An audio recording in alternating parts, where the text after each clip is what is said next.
this is an iHeart podcast. Guaranteed human.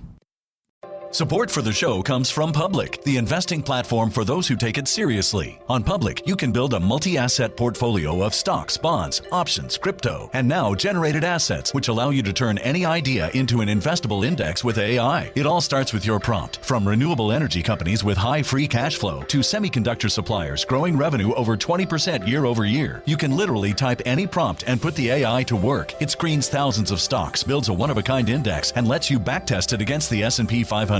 Then you can invest in a few clicks. Generated assets are like ETFs with infinite possibilities, completely customizable and based on your thesis, not someone else's. Go to public.com/podcast and earn an uncapped 1% bonus when you transfer your portfolio. That's public.com/podcast. Paid for by Public Investing. Brokerage services by Open to the Public Investing Inc. Member FINRA and SIPC. Advisory services by Public Advisors LLC, SEC registered advisor. Generated assets is an interactive analysis tool. Output is for informational purposes only and is not an investment recommendation or advice. Complete disclosures available at public.com/disclosures. Life gets messy. Spills, stains, pet accidents, and kid chaos. But with Anabay, cleaning up is easy. Our sofas are fully machine washable, inside and out, so you never have to stress about messes again. Made with liquid and stain-resistant fabrics, that means fewer stains and more peace of mind. Designed for real life, our sofas feature changeable fabric covers, allowing you to refresh your style anytime. Need flexibility? Our modular design lets you rearrange your sofa effortlessly. Perfect for cozy apartments or spacious homes. Plus, they're earth-friendly and built to last. That's why over 200,000 happy customers have made the switch. Upgrade your space today. Sofas start at just $699. Visit washablesofas.com now and bring home a sofa made for life. That's washablesofas.com. Offers are subject to change and certain restrictions may apply. You're listening to a podcast, so you're doing something else too, like maybe scrolling home listings on Redfin, saving places you like without thinking you'll get them, because that's what house hunting has become. But Redfin isn't built for endless browsing. It's built to help you find and own a home. Redfin agents close twice as many deals as other agents, which means when you find a place you love, you've got a real shot at getting it. Redfin helps turn saved listings into real addresses. Get started at redfin.com. Own the dream. Hey, this is U.S. Olympic gold medalist Tara Davis-Woodhull. And I'm U.S. Paralympic gold medalist Hunter Woodhull. As athletes, our lives are about having a clear path. And a team that you can absolutely trust. So when it came to getting the best mortgage, we chose PennyMac. PennyMac is proud to be the official mortgage provider of Team USA and you. Learn more at pennymac.com. PennyMac Loan Services, LLC, Equal Housing Lender, NMLS ID 35953. Licensed by the Department of Financial Protection and Innovation under the California Residential Mortgage Lending Act. Conditions and restrictions may apply.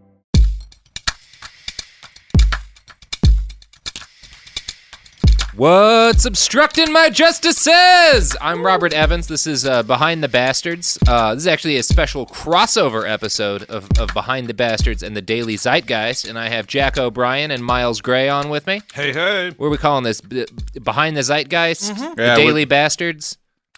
I'm eating right now because we had to rip ourselves away from the microphones just to come back to other microphones, and we don't even have time to eat because we need to make that tent.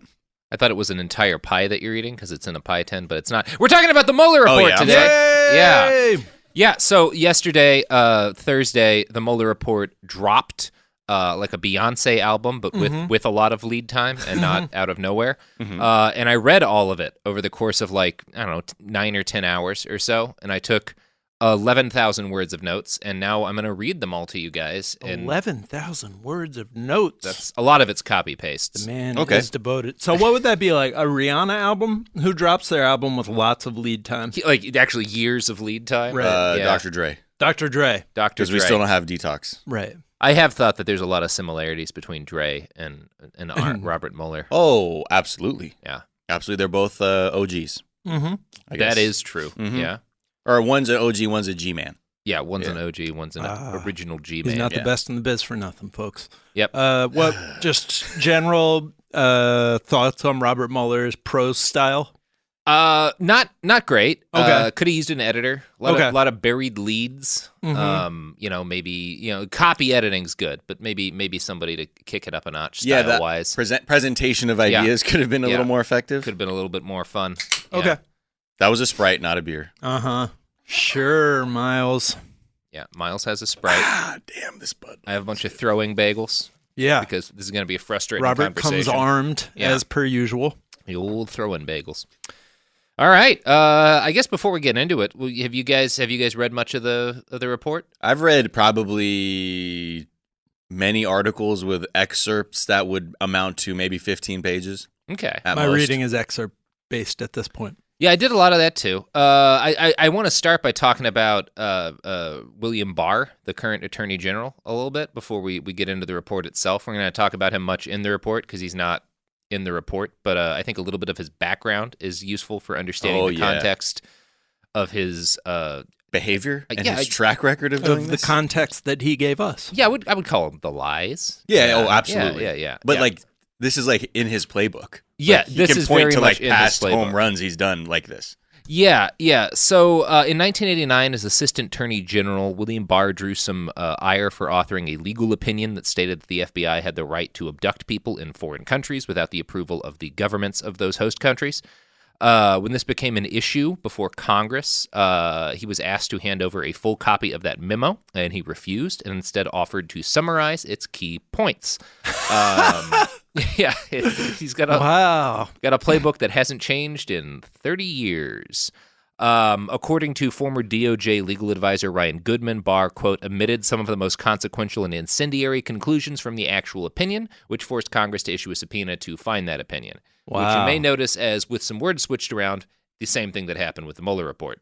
Yep. That's very interesting. So 89? 89. Who were we abducting back then? Manuel Noriega. Oh, got it. Who I think was a cool dude. Yo, Let's not look into that at all. Yeah. I mean, well, it's funny because before this, right, Bush was trying to figure out how to get Noriega out, and first was it would be tight if the Panamanians overthrew him. But I don't want to tell him what to do. Yeah. Right. And basically being like, please do something, please do something, please do something. We'll help you. Maybe we won't.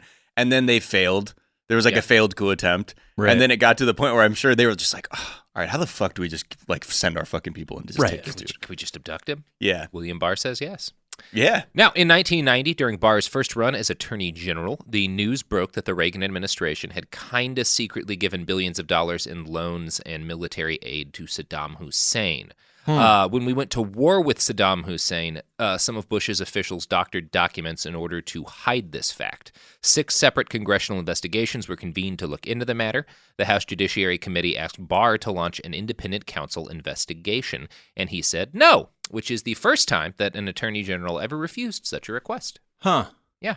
Wow. So already... No, we're not going to be looking into that. Setting new precedents. I mean, that's the one thing he has a good track record of. William Barr is the homie.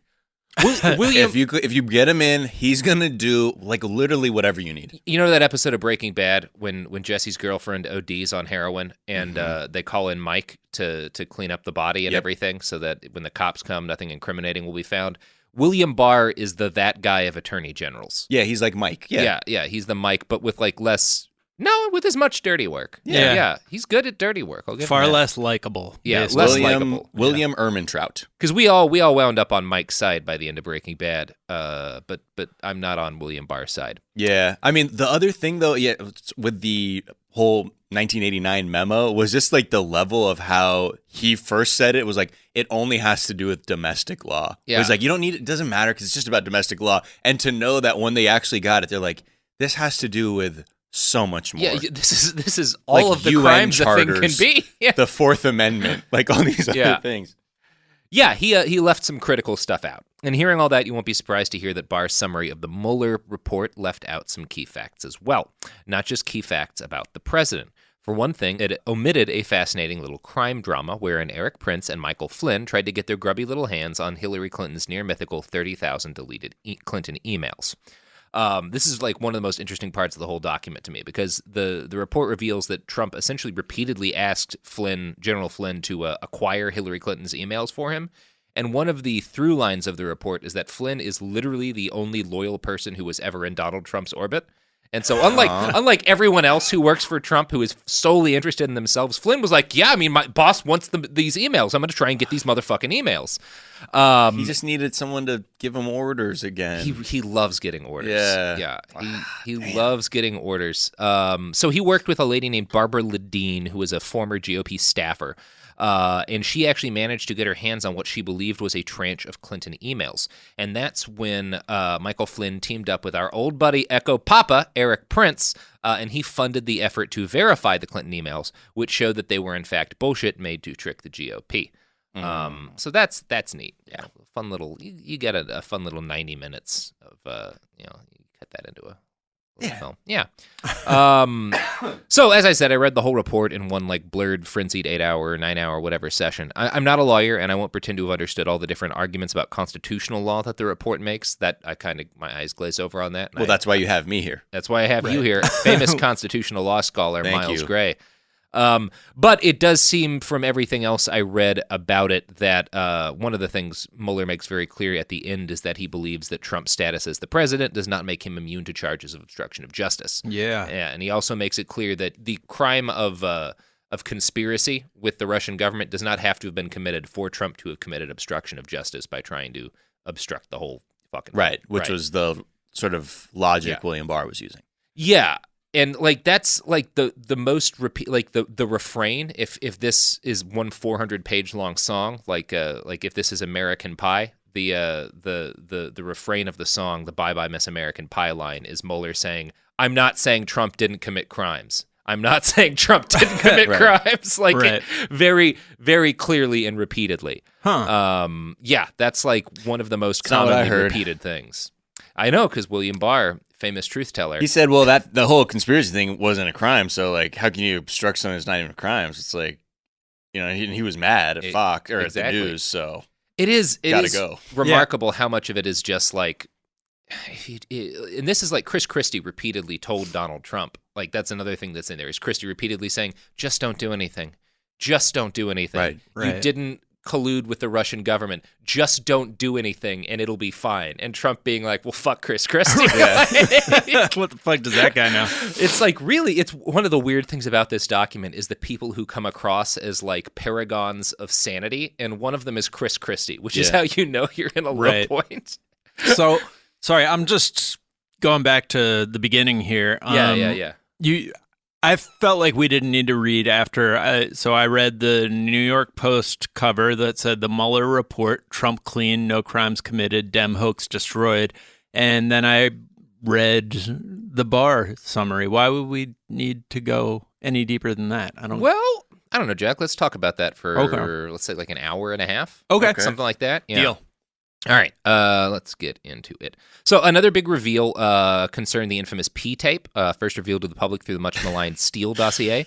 The P-tape was apparently a major subject of discussion among people close to Trump in the weeks before the election. 2 weeks prior to the election, a Russian businessman texted this to Michael Cohen, quote, "Stop the flow of tapes from Russia, but not sure if there's anything else, just so you know, ... Right. Yeah. Flow of tapes. The flow of tapes. And this is before the election. This is 2 weeks before. Yeah. This is before anyone out in the world was talking about tapes. Yeah, BuzzFeed had not dropped. I think John McCain had taken the report, had like made a note of the report to the FBI, because he'd seen it, but like BuzzFeed hadn't dropped it yet. Okay. Now, the special counsel apparently talked to this Russian businessman whose name I just cannot pronounce, and I'm not going to try. Yeah, don't worry you about can it. Find it. Russian businessman, who explained to Cohen that these tapes were compromising tapes of Trump rumored to be held by persons associated with the Russian real estate conglomerate Crocus Group, which had helped host the 2013 Miss Universe pageant in Russia. This guy insisted that the tapes were fake when he was talked to by the special counsel, so he told the Mueller investigation that the P-tapes were faked, but Cohen did not know that at the time. Got it. Right. So that's the most pressing stuff up front. The rest of what we have to talk about is going to be a lot less organized because we're basically just going through my raw notes, some of which will be sensible and some of which may not be, since by the end of the read, I was pretty stir-crazy and also very, very inebriated. So this will get less logical as we go along. All right. Yeah, I'm looking at that doc. We're using Wingdings or Webdings font? Are there other fonts? Oh, wow. Hey, you know what, Rob? Just go on ahead, man. So, guide us. The report starts off with what under normal sane circumstances would be a pretty damning sentence. The Russian government interfered in the 2016 presidential election in sweeping and systematic fashion. Again, like that's one of the first lines. But compared to based on everything else, it almost doesn't even make an impact. If we were living in a rational universe where the Trump administration was treated like other presidential administrations, the fact that is the beginning of the report, and the president has been saying for years, we don't know if Russia colluded, we don't know if it was Russia, and just constantly could have been that guy in his mom's equivocating and, just standing for Russia, basically.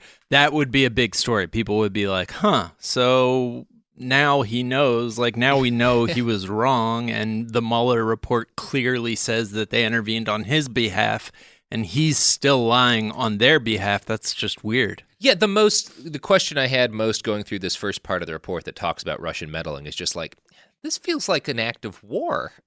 Right. Not that I'm in favor of a war with Russia, but this feels like a digital Pearl Harbor. And it's pretty shocking. A lot of this stuff about the Internet Research Agency was out from prior subpoenas and whatnot, but seeing it all put together here is it's really shocking. The report makes it clear that the Russians definitely wanted Trump to win and that they took substantial effort to ensure that he did. It describes the social media campaign that they ran as having favored Trump and disparaged Hillary Clinton. However, quote, the investigation did not establish that members of the Trump campaign conspired or coordinated with the Russian government in its election interference activities. So the report's also careful to note that in a statement that the investigation did not establish particular facts does not mean that there was no evidence of those facts. So he's saying we didn't find hard proof that they conspired with the Russian government. However, we did find some evidence that they conspired with the Russian government. Just not enough to make it a chargeable offense. Yeah. He says that specifically in reference to the collusion. Immediately after. Yeah. Well, and speaking about collusion, in making the report, Mueller applied the framework of conspiracy law to determine whether, quote, collective action of multiple individuals constituted a crime rather than collusion. Because as he notes, collusion is not actually a crime with a definition under federal criminal law. Right. It's just a word people have been using. But in terms of the FBI's job, it's an irrelevant term because there's no way legally to determine it. Mueller notes, in connection with that analysis, we addressed the factual question of whether members of the Trump campaign coordinated, a term that appears in the appointment order, which is the order that established the special counsel's investigation, with Russian election interference activities. Now, kind of confusingly, the report notes that coordination doesn't have a definition under federal criminal law either, but they defined coordination as requiring an agreement, tacit or express, between the campaign and the Russian government. So, that's sort of the framework under which Mueller's trying to analyze. Yeah, the goalposts are pretty far out. Yeah, the goalposts are far out, and it's surprising how many field goals they still kick. Yeah. Does that make sense? Yeah, you nailed that sports-wise. Okay, good. Good. Good job, man. I don't go Red Sox. Nice. Well done. The Red Sox Nymets are indeed a football team. Are my favorite squadron. And it's how many field goals they kick and make. Yeah, they have to actually successfully kick the field goals, not just kick them and they're landing 30 yards short. Yeah. Anyways, let's talk about this sports analogy a little bit.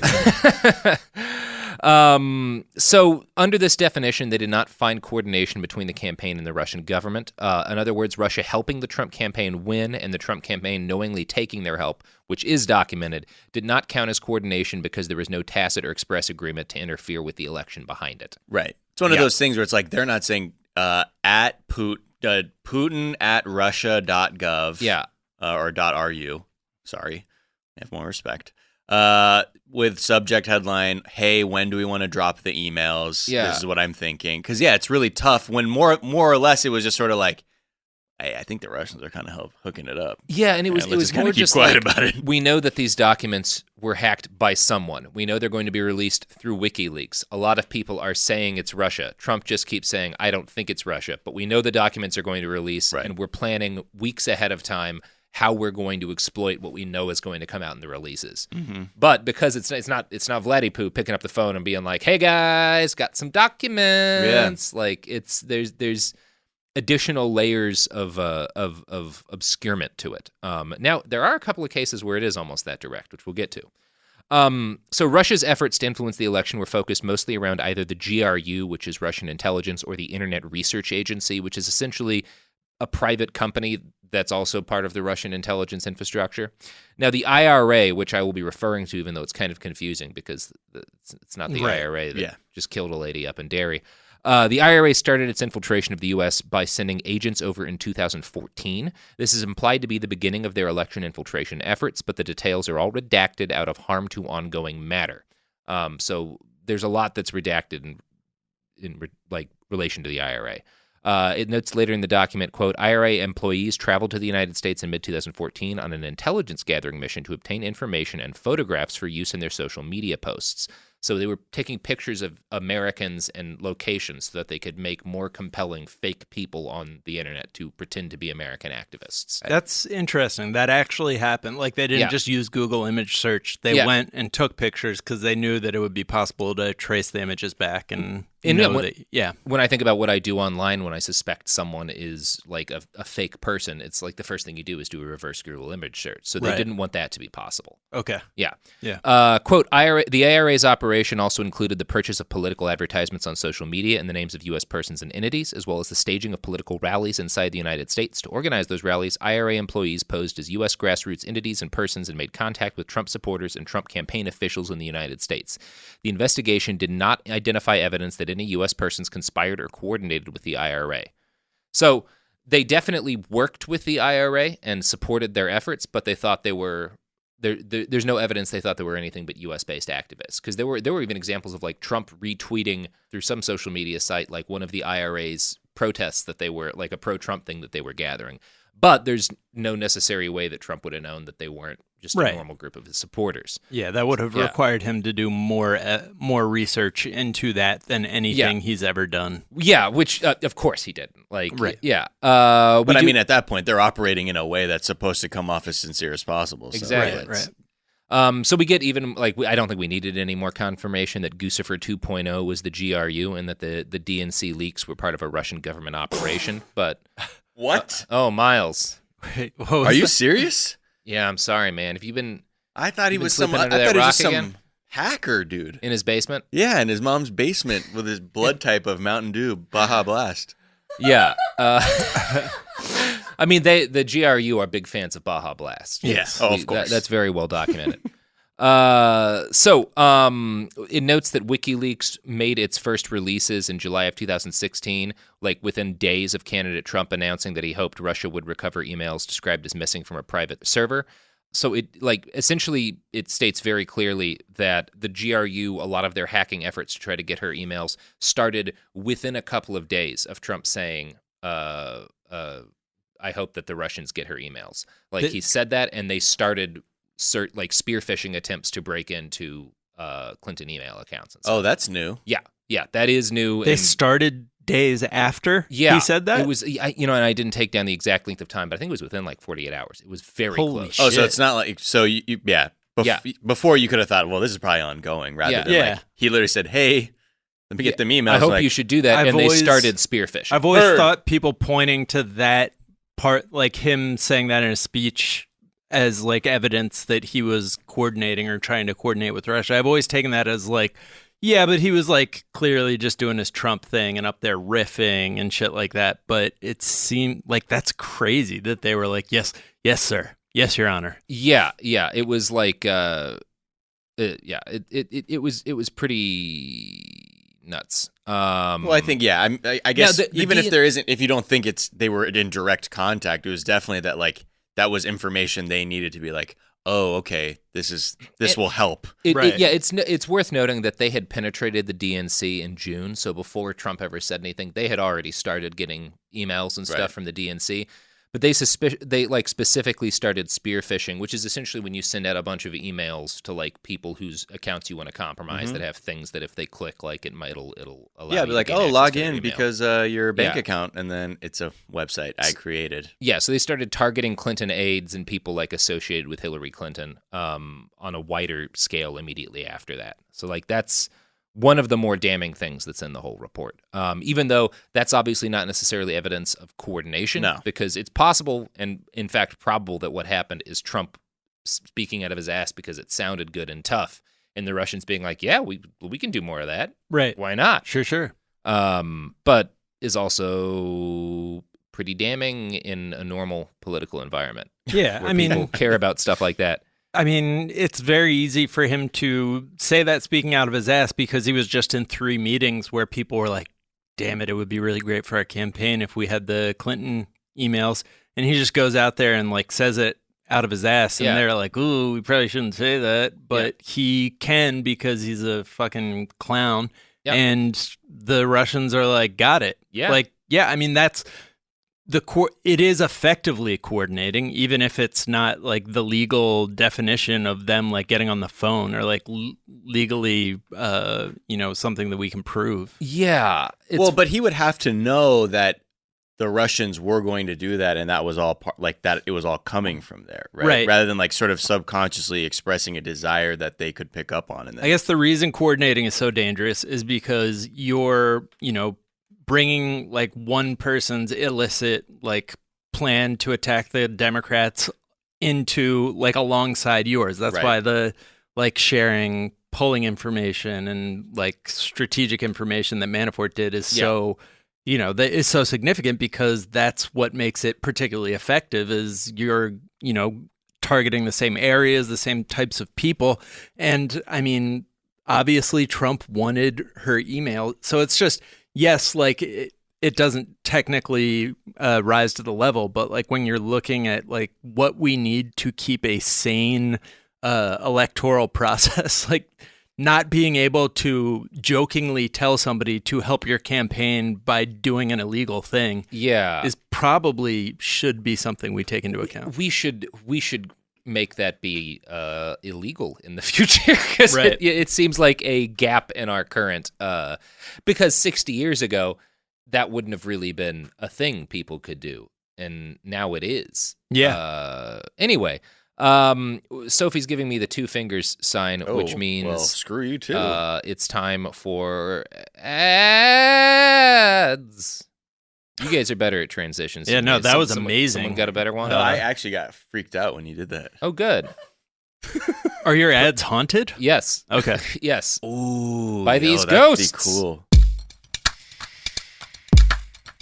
Support for the show comes from Public, the investing platform for those who take it seriously. On Public, you can build a multi-asset portfolio of stocks, bonds, options, crypto, and now generated assets, which allow you to turn any idea into an investable index with AI. It all starts with your prompt. From renewable energy companies with high free cash flow to semiconductor suppliers growing revenue over 20% year over year, you can literally type any prompt and put the AI to work. It screens thousands of stocks, builds a one-of-a-kind index, and lets you backtest it against the S&P 500. Then you can invest in a few clicks. Generated assets are like ETFs with infinite possibilities, completely customizable and based on your thesis, not someone else's. Go to public.com/podcast and earn an uncapped 1% bonus when you transfer your portfolio. That's public.com/podcast. Paid for by Public Investing. Brokerage services by Open to the Public Investing Inc. Member FINRA and SIPC. Advisory services by Public Advisors LLC, SEC registered advisor. Generated assets is an interactive analysis tool. Output is for informational purposes only and is not an investment recommendation or advice. Complete disclosures available at public.com/disclosures. Tired of spills and stains on your sofa? Wash away your worries with Anabay.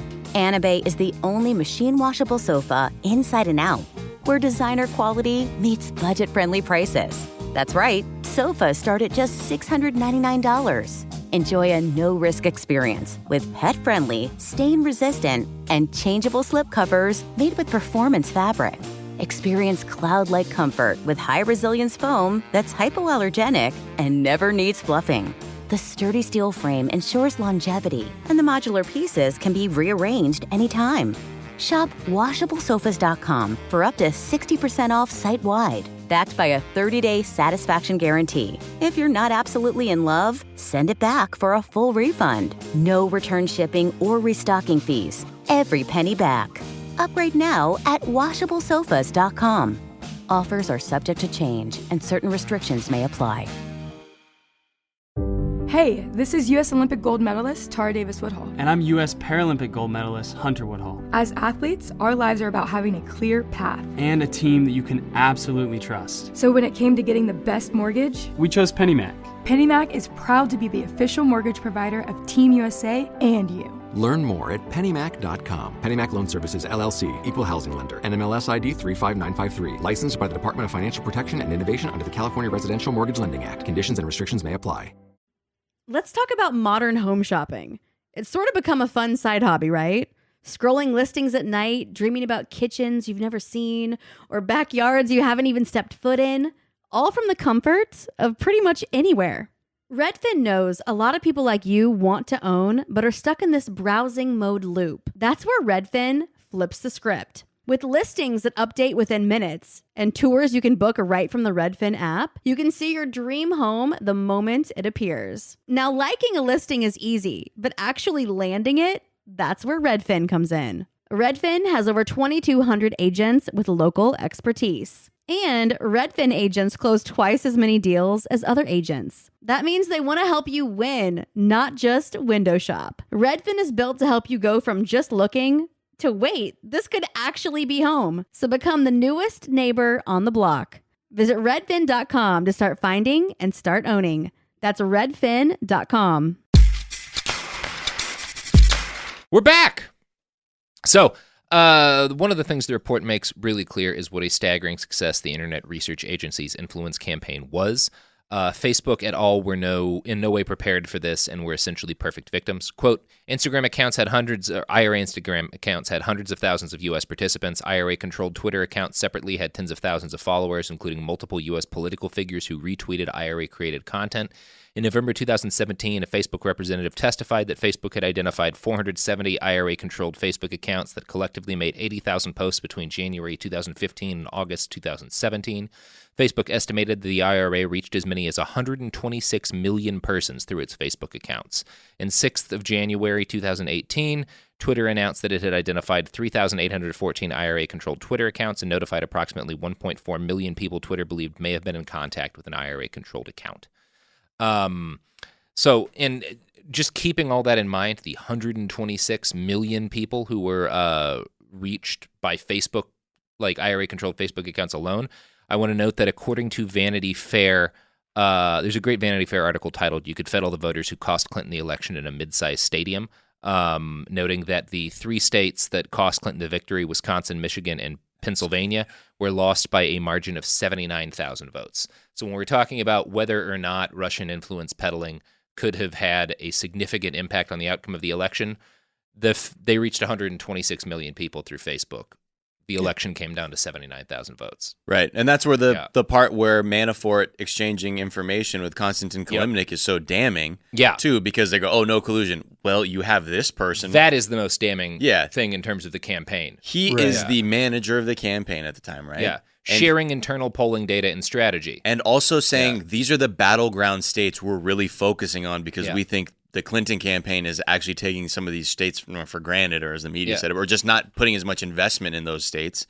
And they're like, oh, and we've also, and from there, identifying the Clinton defector demographic of voter, who they especially needed to get to, because once you get those people to vote third party or for Trump, great. Yeah. Now you're whittling down the margins. And again, like you say, when it comes to something as just under 80,000 people, yeesh. Now, Reb Evans, I have a question for you. Why would Mueller, he acknowledges the thing that we're talking about, right? The Konstantin Kilimnik, Manafort, connection. Oh, he's very explicit about that. So why did that? Because one of the critiques that I've seen the likes of Glenn Greenwald bring is that how... do you believe that they didn't come up with one single indictment of somebody for Russian collusion? Why does that not rise to the level of collusion? Well, because conspiracy. Not a critical criminal term. Right. Why does that not rise to the level of criminal conspiracy with Russia? That's a great question. I guess some of it is because it's not illegal to share polling data. With somebody. Manafort was giving this guy polling data. He was not in return getting a promise, we're going to have this agency that you may not even know exists at this point attack these battleground states to try to shift voters. There's nothing illegal about a guy giving information as the campaign head. He had control over. He can share that with whoever he wanted. And Konstantin Kilimnik was not next door to Vladimir Putin at the time, working for him or whatever. So that maybe did they have a direct connection between Kilimnik they and did. Kilimnik and Putin had a direct connection. Okay, and the intelligence agencies were enough to be like, we consider this person to be part of the intelligence apparatus. Part of what Manafort is in jail for is related to this, acting as an unregistered foreign agent. Now, that's not as a result of him sharing data with Kilimnik, but as other results of things he did with Kilimnik, because he was also talking with Kilimnik about essentially establishing a peace plan that would have given Russia backdoor control of eastern Ukraine. So one of the things Manafort was doing while he was giving this data to Kilimnik was being like, and we'll establish a peace program that gives Russia a large chunk of Ukraine in exchange for better relations with Russia. That was a thing he was working on at this time. And that's a lot legally shadier ground to stand on. But some of that's still ongoing in terms of the investigation and whatnot. And one of the things that Mueller repeatedly notes is that it's hard to say exactly what crimes Manafort did or didn't commit because he lied about everything and deleted all of his text messages, and we didn't get them all. Got it. That's a repeated comment that Mueller makes, is that there might be more here, but we just don't have all of the information from Manafort because he lies constantly and deleted everything. Right. Yeah. Based on beans. Based on your reading of the Mueller report, would you guess that Mueller thinks that Russian intervention swung the election, or is he taking that idea seriously enough to say that he definitely thinks it's a possibility? I would say that everything that's in the report says it's definitely a possibility. He does not go as far as saying this swung like that, and that's outside of the scope of his investigation. But he spends probably a good quarter, maybe 20%, if it's lower, of the whole report talking about Russian influences, actions to swing the election, going in detail about them, about what Manafort did, about what the Internet Research Agency did, about what WikiLeaks did. He makes a very clear case that WikiLeaks coordinated directly with the Russian government to release a lot of this stuff. He goes into exhaustive detail about one of the first half of the Mueller report, part 1, is essentially a detailed outline of Russian efforts to influence the 2016 election. And I don't see how you can walk away from it thinking anything but that. They put a lot of work and money into this, and some of them at least believe. There's even a statement from some guy close to Putin saying Putin won after Trump won the election. In the Mueller report. In the Mueller there's report. A statement. Yeah, so I would say, and I can't get inside Bob Mueller's head, but he definitely takes the possibility seriously because he spent 100 pages talking about it. Right. Okay. Yeah. So I do want to talk a little bit more about the Internet Research Agency. There's another little line a little bit further down that talks about how those 4 IRA employees snuck into the country. They lied and pretended to be 4 friends who'd met at a party who just wanted to visit the U.S., which I'm sorry, that was cute. Have you actually seen times when Russian spies have gone abroad to do recon and stuff? How obvious they look. Well, some people just want to look at some cathedrals, Miles. Yeah, remember those guys who doesn't like a nice cathedral in England who were had the most the guys who poisoned for the listeners. The guys who poisoned several people in Russia when they were tracked down by members of the site that I write for, Bellingcat, and were found to have been agents of the GRU. They claimed to be tourists who were just there to look at cathedrals. And they looked like comic book versions of Russian goon. Yeah, the most just hard, chiseled faces. Their expressions were so angry, and you couldn't for a second be like, "Oh, these are cathedral enthusiasts." These people just with their scowls look like they're up to no good. They were either Russian spies or soccer hooligans and nothing else. Yeah. They were not. Oh my! So I can't believe coming here, they're like, and your purpose for your visit? We are friends who met at party. Want to look at United States. Want to see cathedrals. What's in your backpack? Camera and sweater. Those look like chair legs. No, is for my marionette class. I must make here. I must go. Just a wild. Because that was the one thing that really surprised me about because it was Sergei Skripal, right? That was those guys. When you saw those photos, they're not even trying. They're actually not even trying. Yeah, I feel like the people at the border could I don't know. I guess this gets into profiling, but like, so you guys are clearly Russian spies. Right. I'm like, why is your friend folding up a frying pan with his bare hands behind you as he looks at me? Like they, if there was a shooting and I was near one of those guys, I would dive behind their forehead for cover because it was clearly thick enough to stop bullets. Oh my goodness. Yeah, it's freaky. Yeah. You know, and easy could. You think like with the way some people finesse things, like with the way Kim Jong-un's brother was taken out, like they had those people swarm of women with poison needles. Right. Good plan. Right. Or just like trying to bring in weird people to be like, oh, it's a prank show or whatever. I don't know if they actually still believe that or that was a cover or whatever. But if you just need photos, right, you could easily just send, you're like, oh, my cousin's studying abroad. Just make sure you get all the pictures off the SD card when they get back. But, you know. Yeah. Why am I trying to do their job better? Don't do that. I mean, you know, Miles, when this whole podcasting game falls apart, I do think you have a future as a Russian contracting spy agent. I'm like, hey, Poots, babe, let's talk, man. I'm like, Bubby, you got this thing all the way turned around, man. I'm future as a Russian spy. You should see his past. Oh, boy. I had to hire this guy. Yeah, right. Wow. Hey, but it stopped the flow of tapes, didn't it? It did stop the flow of tapes, the fake tapes. Oh yeah, Yeah, the flow of tapes of flow. Okay, so and not the progressive. She was my improv teacher. Hey, Stephanie Courtney. So there's fun lines in the report that are partially redacted. One that says the focus on the U.S. presidential campaign continued through 2016 in redacted.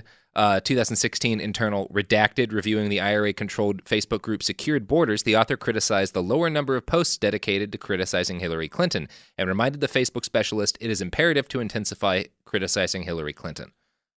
Just very direct. It's interesting to me how much information the Mueller report has on what's going on here, and a lot of it's redacted. So once we get a full version, I expect we're going to there's a lot in here about the journalists who worked with WikiLeaks, and I'm really interested to see some of those conversations when they're inevitably revealed. Right. Because that's one of the things that... Those are redacted? Yeah, we don't know what's redacted. But it talks about at other points that American journalists worked with WikiLeaks and were given access to the leaks ahead of time. WikiLeaks was getting the leaks directly from the GRU. And from, as Guccifer. So I'm interested in the form those conversations took, because I suspect some of those journalists kind of knew what was going on. Right.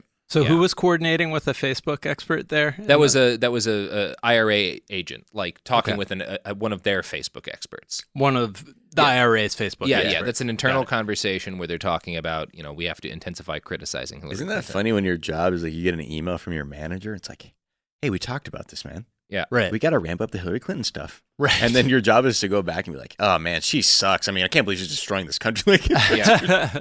Now, such a bizarre sitcom. Most of the IRA's groups were pretty hardline conservative, pro-Trump, but they actually kind of spun the gamut. There was everything from their Facebook groups had names like Being Patriotic, Stop All Immigrants, Secured Borders, and Tea Party News, but also had names like Black Matters, Blacktivist, and Don't Shoot Us. There was an LGBT United group, and then religious groups like United Muslims of America. All were actually IRA Facebook groups. Blacktivist was pretty big. Yeah, Blacktivist was very big. And they carried out rallies and stuff that got sizable numbers of people. And they were pushing the anti-Hillary, Hillary Clinton's racist line to try to get black voters to stop supporting her. Now, it's noted in here, there was a lot of shit last year, I think, when it came out that the Internet Research Agency had spent $100,000 on 3,500 Facebook advertisements.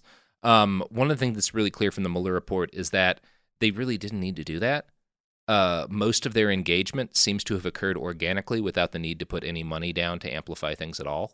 That was almost more icing on the cake, just the way that social media is structured. Right. They didn't need to spend money. Why? Because they were creating fake news. Yeah. Fake news. And it's easy to, if you just get to write fiction and pretend it's fact, you can create something that's going to go viral because you just say the Pope said, fuck Hillary Clinton. And Catholics are going to want to read about that. Yeah, Hillary Clinton's going to kill your babies. It's controversial. It's something that gets people angry. And then, your job's already done for you. You don't need to spend that money. They did in some cases, but it doesn't seem like it was even all that But necessary. that is one of the top rebuttals I hear from conservatives or even moderate people who are like, this whole thing's a witch hunt. Yeah. Is, well, you're telling me $30-something thousand of Facebook money is what swung this election? And it's like, no, it was the constant churn of like fake stories that were wish fulfillment for anybody who like thought about supporting Trump. Yeah.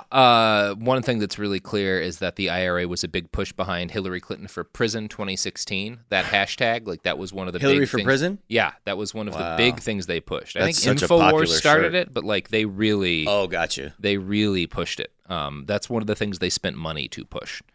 Especially around the RNC and the DNC. So the IRA efforts were two-pronged, and they created a number of fake persons and groups, obviously to like act as American citizens who were activists, but they also operated a sizable botnet, which would give these fake people the impression of being real.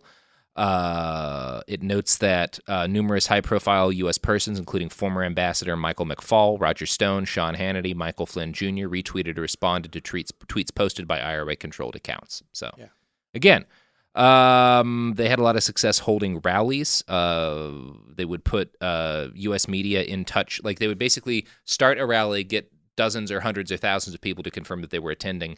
Then they would find an actual American volunteer to act as a coordinator and make an excuse about how they had to be out of the state during the rally. And then they would put media in touch with the person who'd volunteered to be the coordinator to make it seem like it was a legitimate grassroots effort. The first such rally they executed was actually in November of 2015, and it was a Confederate rally. That was the name of the event.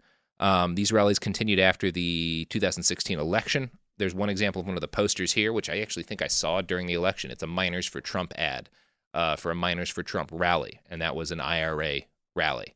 Wow. Yeah. I definitely saw that ad. Yeah. Not children. No, like coal miners. Oh. Yeah. Yeah. Yeah, it's pretty wild. One of their groups was one of their fake people was named Black Fist, which was purportedly an African American, like trying to teach other black people how to protect themselves from law enforcement. They were really focused on BLM because it was controversial and because it was something people argued about and fought about on the internet. Right. And they knew if they created one like incident that involved Black Lives Matter, like the right-wing media would do the rest. Yeah, that seems to have been a huge part of their goal. So I'm not going to go into detail on every time the Trump campaign promoted IRA-created material, but the report notes that in total, Trump campaign affiliates promoted dozens of tweets, posts, and other political content created by the IRA. Huh. So that's cool. And again, not coordination. Not coordination in the legal sense It's of just the synergy, word. man. Right. Yeah. Synergy, It's man. just two people working at parallel purposes. And that's the thing with conspiracy. Like, you need that agreement ahead of time. Right. You know, Yeah. so it's like it's defined what it is rather than being like, yeah, we want the same thing. We'll let this thing happen. Yeah. Now, that's one chunk of Russia's efforts. The other chunk were carried out by the GRU, which is, again, Russian intelligence. And those are the people who did the DNC hacks. They did the spear phishing that got them access to, like, a bunch of Hillary Clinton-related emails and stuff. So there were a couple of different GRU departments that did this. One of the things I found interesting is that the GRU carried out a moderately sized Bitcoin mining operation in order to buy the computer infrastructure they used to hack the DNC. So that's cool. Yeah. Neat. So they were just like had a bunch of computers running to get as much Bitcoin to fund their other computer. Yeah. Wasn't Bitcoin like a penny stock at that time? Like, wasn't it really low? It was worth more than that. It was in the hundreds, I think, at least. Oh, was it? Yeah. Okay. Yeah. The spear phishing campaign was incredibly successful in netting the GRU access to John Podesta's emails, as well as tens of thousands of other messages from other campaign staffers. The GRU began planning the releases of this content at least as early as April 19th, 2016, which is when one GRU unit registered the domain dcleaks.com and then anonymized the registrant. They paid for the registration using Bitcoin that they had mined. So that's cool. So we'll get into the rest of this. But first, you know what's better than Bitcoin? Products. Services. Money is better than no. Spending. Yeah. Yes. Where am I? Capitalism. I'm not is as good the at answer to that, Miles. I'm not as good at the You ad are in plugs as you guys. capitalism. Oh no. See, this is why I was trusting one of y'all to do the ad plugs, but you. Hey guys, we're failed gonna me. take a quick break to tell you All about right, some sicko products, Jack, do it like bro. one of our ads real quick. Okay. One of our ads? Yeah. Hey, Miles. Huh? It's me, Jack from work.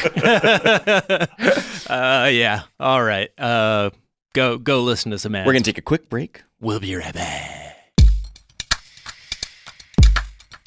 Support for the show comes from Public, the investing platform for those who take it seriously. On Public, you can build a multi-asset portfolio of stocks, bonds, options, crypto, and now generated assets, which allow you to turn any idea into an investable index with AI. It all starts with your prompt. From renewable energy companies with high free cash flow to semiconductor suppliers growing revenue over 20% year over year, you can literally type any prompt and put the AI to work. It screens thousands of stocks, builds a one-of-a-kind index, and lets you backtest it against the S&P 500. Then you can invest in a few clicks. Generated assets are like ETFs with infinite possibilities, completely customizable and based on your thesis, not someone else's. Go to public.com/podcast and earn an uncapped 1% bonus when you transfer your portfolio. That's public.com/podcast. Paid for by Public Investing. Brokerage services by Open to the Public Investing Inc. Member FINRA and SIPC. Advisory services by Public Advisors LLC, SEC registered advisor. Generated assets is an interactive analysis tool. Output is for informational purposes only and is not an investment recommendation or advice. Complete disclosures available at public.com/disclosures. Tired of spills and stains on your sofa? Wash away your worries with Anabay. Anabay is the only designer sofa that's machine washable inside and out, starting at just $699. Plus, Anabay sofas are pet-friendly, stain-resistant, and feature changeable slip covers and modular pieces. Get up to 60% off site-wide with a 30-day money-back guarantee. Visit washablesofas.com to get yours now. That's washablesofas.com. Offers are subject to change and certain restrictions may apply. Hey, this is U.S. Olympic gold medalist Tara Davis-Woodhull. And I'm U.S. Paralympic gold medalist Hunter Woodhull. As athletes, our lives are about having a clear path. And a team that you can absolutely trust. So when it came to getting the best mortgage, we chose PennyMac. PennyMac is proud to be the official mortgage provider of Team USA and you. Learn more at pennymac.com. PennyMac Loan Services, LLC, Equal Housing Lender, NMLS ID 35953. Licensed by the Department of Financial Protection and Innovation under the California Residential Mortgage Lending Act. Conditions and restrictions may apply. Let's talk about modern home shopping. It's sort of become a fun side hobby, right? Scrolling listings at night, dreaming about kitchens you've never seen, or backyards you haven't even stepped foot in, all from the comfort of pretty much anywhere.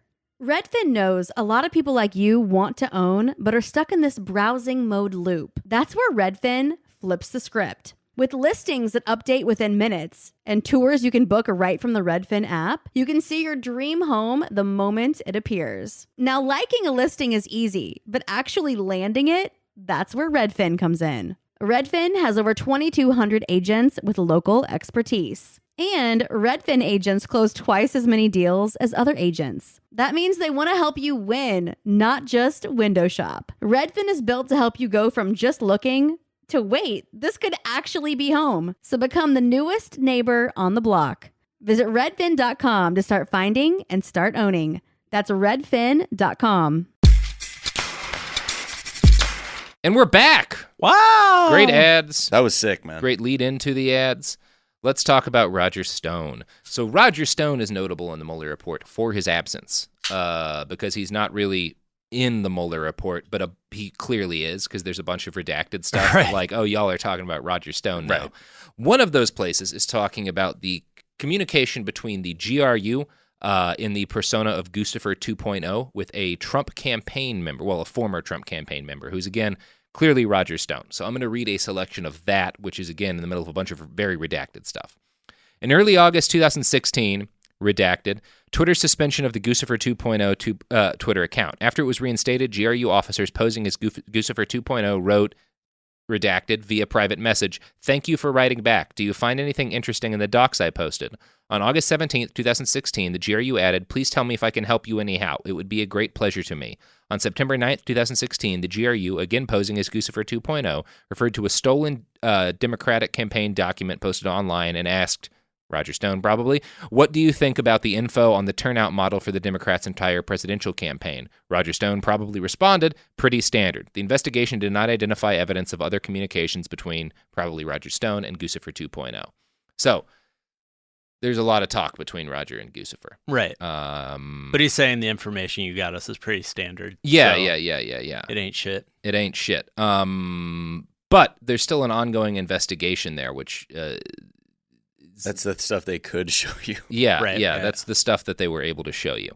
Now, if there's any chance you still thought Julian Assange was anything but a partisan hack, here's something he wrote to his colleagues in November 2015 that's in the Mueller Report. We believe it would be much better for GOP to win. Dems plus media plus liberals would then form a bloc to rein in their worst qualities. With Hillary in charge, GOP will be pushing for her worst qualities. Dems plus media plus neoliberals will be mute. She's a bright, well-connected, sadistic sociopath. Julian Assange. Talking about Hillary Clinton. Which might be an accurate description of Hillary Clinton, but... sadistic seems weird, because would be more interesting. Yeah, that's probably true. I'm going to guess anyone who rises to her level in politics has a little bit of sociopath in them. Right. But I feel like any career politician, you got to have a little bit of that. I wouldn't be shocked if she had like some small German children tied up in her basement that she just like stuck pins in every once in a while. Going just Pizzagate to, on us here, Jack. Jesus. Just saying, like...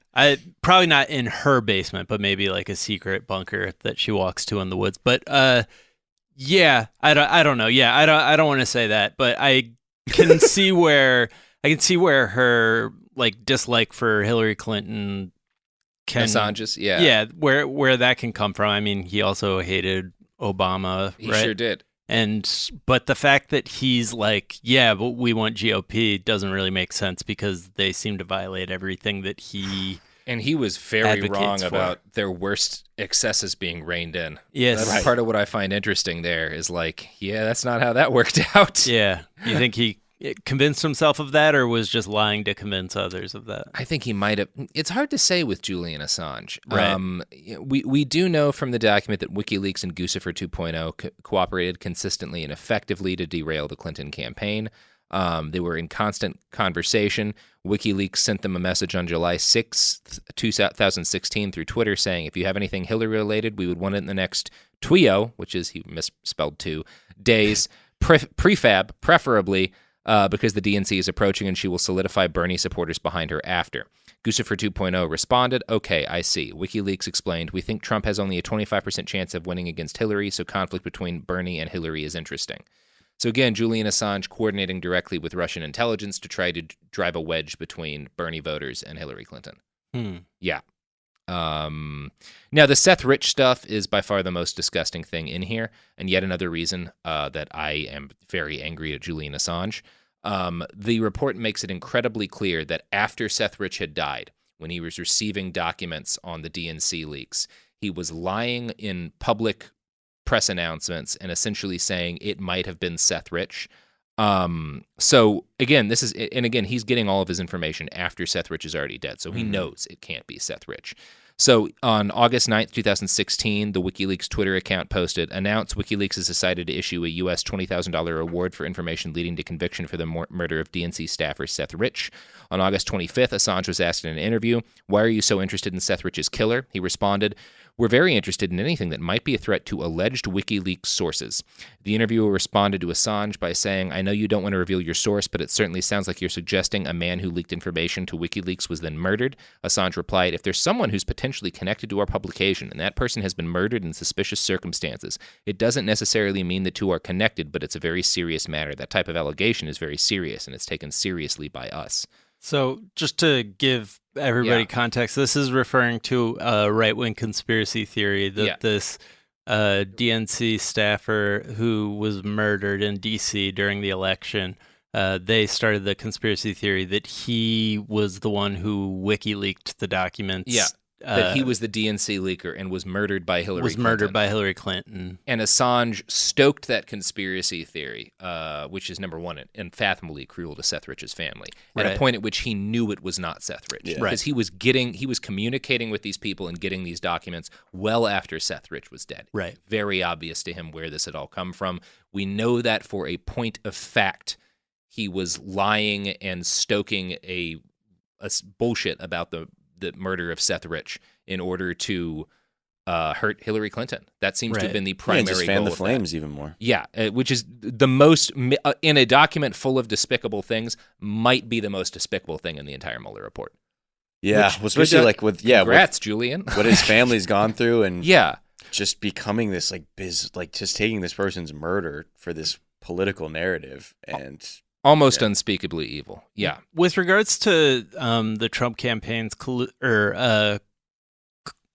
conspiring with coordination with WikiLeaks. So one of the details that we talked about on the Daily Zeitgeist last week or a few days ago was that if the Trump campaign had been coordinating with WikiLeaks and WikiLeaks, or if they had been doing what they did with WikiLeaks to Guccifer, if they weren't that one step removed, then it would have been a criminal conspiracy.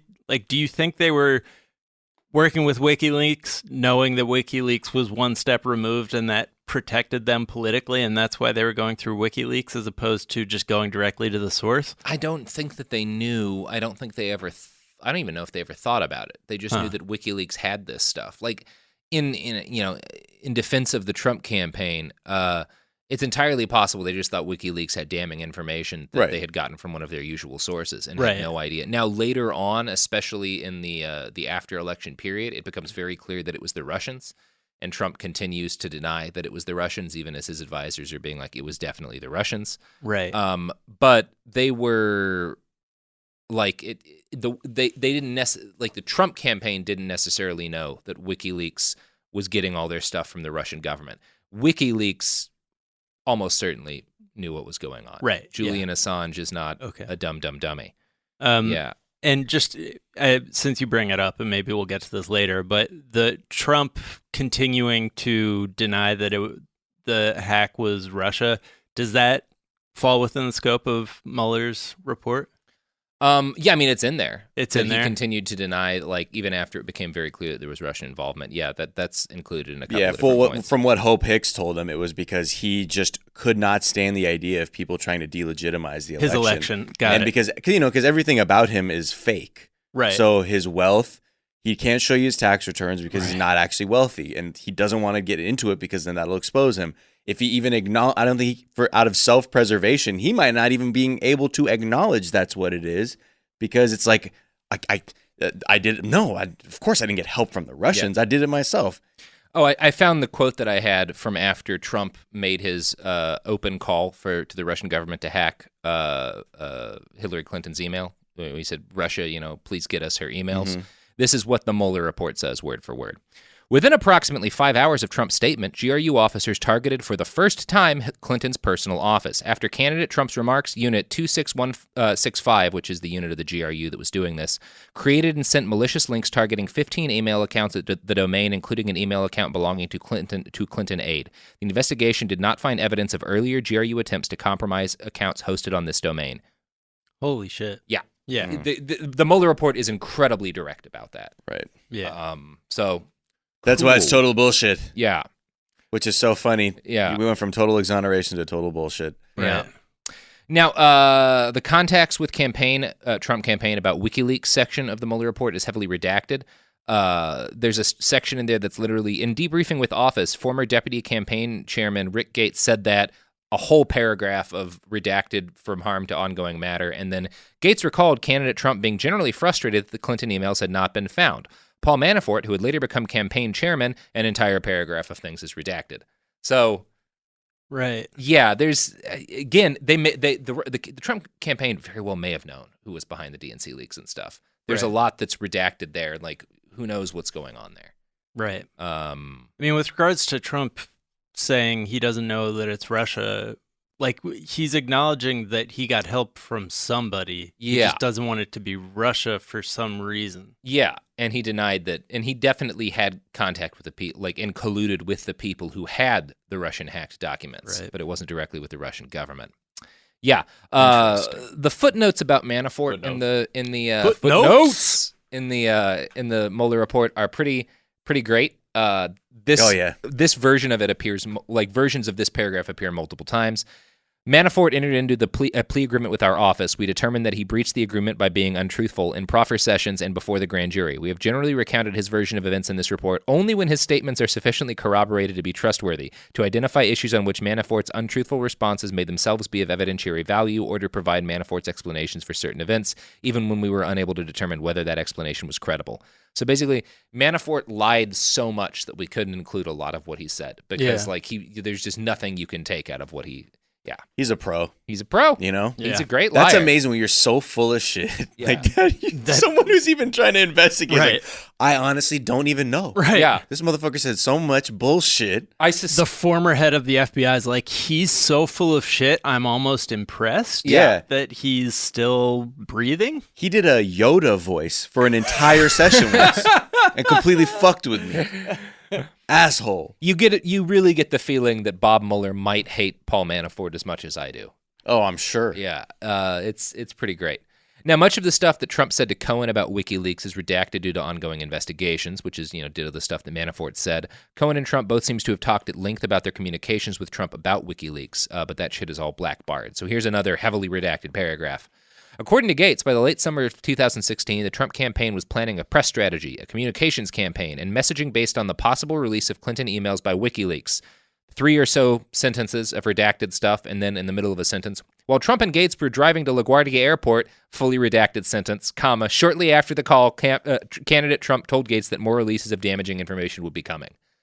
So, again, might be some direct shit. This might be some of that evidence he was said that they had of direct cooperation, or it might be like, I don't know. Or it went through too many channels to get there, where it's like, well, he thought it was this person. Too much was deleted, right? Yeah. But isn't that what Michael Cohen, didn't he say? He's like, I'll come to the Hill and I'll tell you everything that I can tell you that was probably redacted in there. Yeah. Yeah. Mr. Messy. Mr. Messy. Well, I mean, look, maybe he can get a couple years knocked off his sentence. Yeah, maybe he can. And maybe his daughter will show up to court with 3 crutches this time. There's stuff about the Trump Tower in Moscow. Most of it's not super interesting. It seems like it was pretty haphazardly pursued, although it is interesting how directly the Russians wanted to tie the Trump Tower deal to the election. That part is interesting. Like making it the carrot? Was that? That's the carrot on the stick, you mean? Yeah, they seem to have tried to. On November 3rd, 2015, the day after the Trump Organization transmitted the letter of intent, Felix Sater emailed Cohen suggesting that the Trump-Moscow project could be used to increase candidate Trump's chances at being elected, writing, "Buddy, our boy can become president of the USA and we can engineer it. I will get all of Putin's team to buy in on this. I will manage the process. Michael, Putin gets on stage with Donald for a ribbon cutting for Trump-Moscow, and Donald owns the Republican nomination and possibly beats Hillary, and our boy is in. We will manage this process better than anyone. You and I will get Donald and Vladimir on a stage together very shortly. That the game changer."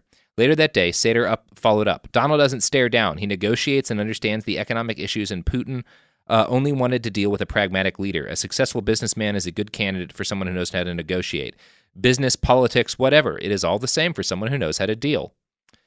So that's really direct offers from Felix Sater, but Cohen does not appear to have said, yes, let's crime. Yeah. In those explicit words. Right. But again, there's like a bunch of offers directly from people connected to Putin to help with the campaign. We can engineer this. Yeah, we can engineer this.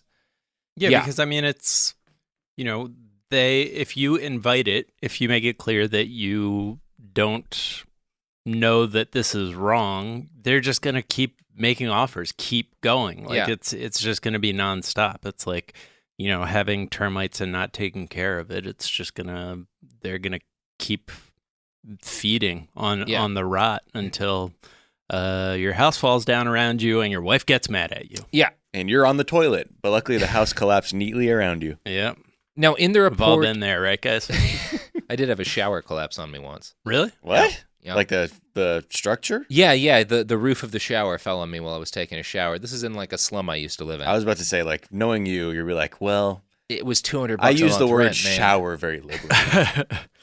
It was great. We didn't have a roof in the shower for weeks, which was actually okay because it's a shower. So when it's raining, it's not the biggest deal in the world. So it was Bombay, 1962. Yeah, like, what? How were you alive? Oh, I'm a Highlander. India just gained independence. What? All right. So Cohen does not recall Trump talking directly about the potential impact the Tower project would have on the election. So he says he didn't bring that to Trump, but Cohen does recall conversations with Trump in which the candidate suggested that his campaign would be or that the tower would be an infomercial, or that Cohen recalled conversations with Trump in which Trump suggests that the political campaign would act as an infomercial for his properties, which is some evidence to the idea that Trump never expected to win. Yeah, I fully believe that. Yeah, who knows, but that does make me think that might have been part of it. Right. There was repeated talk of Cohen and candidate Trump visiting Russia, but the trip never panned out, possibly due in large part to the campaign. Outside of the Tower deal, there were numerous attempts made by Russians to get Trump to attend or speak at the St. Petersburg Economic Forum. He turned them all down due to time constraints. Joseph Mifsud is a Maltese national and a professor at the London Academy of Diplomacy. He has connections to employees of the Internet Research Agency.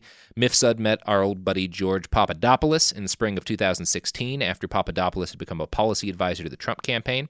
The two discussed Mifsud's European and Russian connections and had a discussion about Russia. Mifsud offered to introduce Papadopoulos to European leaders and leaders with contact in the Russian government. Essentially, Papadopoulos went on to repeatedly try to set up a meeting between Donald Trump and the Russian government. Right. After these meetings with Mifsud. He continuously tried to do that. It seems that for the most part, he was just trying to increase his value to the campaign by brokering a meeting between the two. And there's a lot of that in here where the most direct collusion is individual members of the campaign trying to get Trump in the room with somebody so that they can increase their value to the campaign. Right. Which is, again, the only person associated with Trump during the election who actually was loyal to him was Michael Flynn. That is made repeatedly clear. Papadopoulos is just trying to get a job after the election. Right. Yeah. It's pretty fascinating. The most damning evidence of this is Carter Page. He worked for the Trump campaign from January to September of 2016, becoming a foreign policy advisor in March. He had worked in Russia and lived in Russia before and had direct contact with Russian intelligence officers. He continuously attempted to basically push the Russian government line on things like Ukraine in meetings with the Trump campaign and get the Trump team to adopt plans that would be like reducing sanctions and stuff the Russian government would like. Right. Again, not direct collusion other than you could say Carter Page was colluding, but not the campaign itself colluding. And this is the guy that Republicans are they illegally looked into Carter Page and they had no right to do that. Essentially. Those FISA warrants, they were unwarranted. Right. He was hard. overtly criming and clearly working on behalf of Russia, and the fact that intelligence looked into him doesn't seem that suspicious to me. No, it seems like you would be not doing your job if you didn't look into Carter Page. Well, Same with Papadopoulos. Yeah, but that's what's so mind-blowing about conservatives. They're actually they're just ignoring the biggest factual thing to start with, is that a foreign government tried to meddle in the way that we elect our president.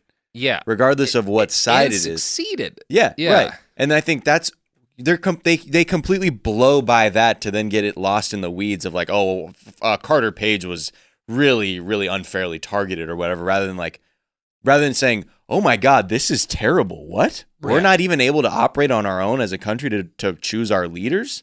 That's weird. Yeah. Right. Okay, so the Trump Tower meeting, the actual meeting itself does seem to have really been a nothing burger. The Russians, there was absolutely corrupt intent in the planning of it. Donald Trump wanted to get information on the campaign directly from the Russian government, but none of that was really communicated during the meeting. It was really just an attempt to get them to talk about the Magnitsky Act. Right. And there's a lot of evidence that corroborates that they kind of got tricked into the meeting. Kushner, we actually know that Kushner sent a message to Manafort during the meeting calling it a waste of time, and then messaged two of his assistants to try to get them to call him so he had an excuse to leave. Oh, I love that. Power move. Yeah, power move. But again, Donald Trump Jr. might get in criminal trouble for this. This might be one of the things. There are 14 ongoing investigations as a result of the Mueller report. We only know what 2 of them are. And really? A lot of the stuff is redacted around the meeting that might be some of it might be because Donald Trump Jr. is being looked at for it. There's other stuff in the report that makes it seem like Mueller is saying he doesn't think that it's Donald Trump Jr. was committing a crime but can't be charged for it because he didn't really know what he was doing and there was no corrupt intent. Innocent by way of stupidity. By just sheer incompetence. Right. Which doesn't sound like my Donald Trump Jr. No. Whose father calls him too dumb to live. Basically. And he is. Right. When you see the pictures of him when he's out in the woods hunting, I just wish he never left the woods. Right. Yeah. You're like, there goes a dumb guy. And then you read about his actions and you're like, wow. Oh. Wow, it's even worse. Like, how did he just not spontaneously catch fire for no reasons? How does he not forget to keep breathing? The 12 investigations. 14. Right, 14, 2 that we know about, 12 that we don't. Yeah. Quick maths for you.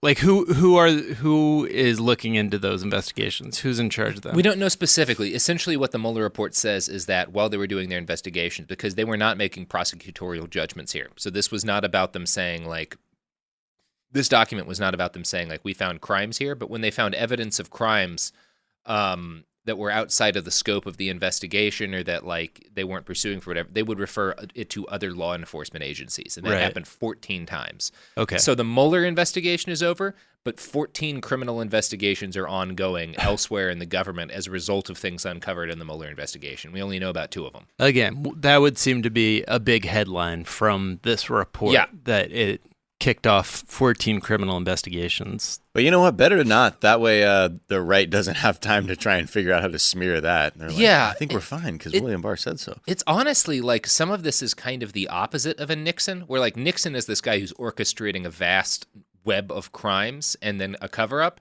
And Trump may not have committed crimes during the election, but everyone around him did, and then he committed crimes covering it up. That kind of seems like a lot of what happened here. Is like everyone around him was a gross criminal, and he was a dumb guy. And then, even though he wasn't at risk initially, because like he wasn't initially under any investigation at all, and the only reason he personally became under investigation is because of the obstruction of justice, which is great presidenting. Yeah. Isn't it funny? Notch. Like, what if because it was around Michael Flynn, you know? Yeah. Right. And if that was the one guy who had his back, like to think like in this romantic sense, Trump had Flynn's back. Right. And then caused all this other shit to go down. Yeah, there's a little kernel of sweetness there. Right. Because Like, you do get the feeling that Trump kind of likes Flynn, he was like, too. hey, he's a good guy. He's a good guy, I'm telling you. He's a good guy. Yeah. I mean, I catch him crying in the bathroom a lot. The only human emotion at the center of this campaign is like the love between Donald Trump and Michael Flynn. Wow. That's a really good I think about. Romance novel cover. And Gone with the Flynn? Yeah. Yeah. What do you call your listeners? I don't. The call bastard, them anything. you little sons of bitches. Yes, sons of bitches. Zeit Gang and bastard lovers. Somebody please make that art. Yeah, somebody. Huh? The 40% that he does love. That is good, Dan. Yeah, please, someone make that romance art. Somebody make Gone with the Flynn. Because I mean, not that it's totally like that, but if there is a version where Trump kind of gets, there is some murky stuff, but really he's like, oh, don't do Michael Flynn this like is that. his first friend. Yeah. This is the first person he's ever done something selfless for. Yeah. Right. Yeah. He just thinks of all the times Michael Flynn like sincerely laughed at his shitty jokes and remembers everyone's fake laughter. Right. Yeah. We were going to go fishing in Montana. Well, and he is a general, so that does fall into the category of people Trump is capable of respecting. Yeah.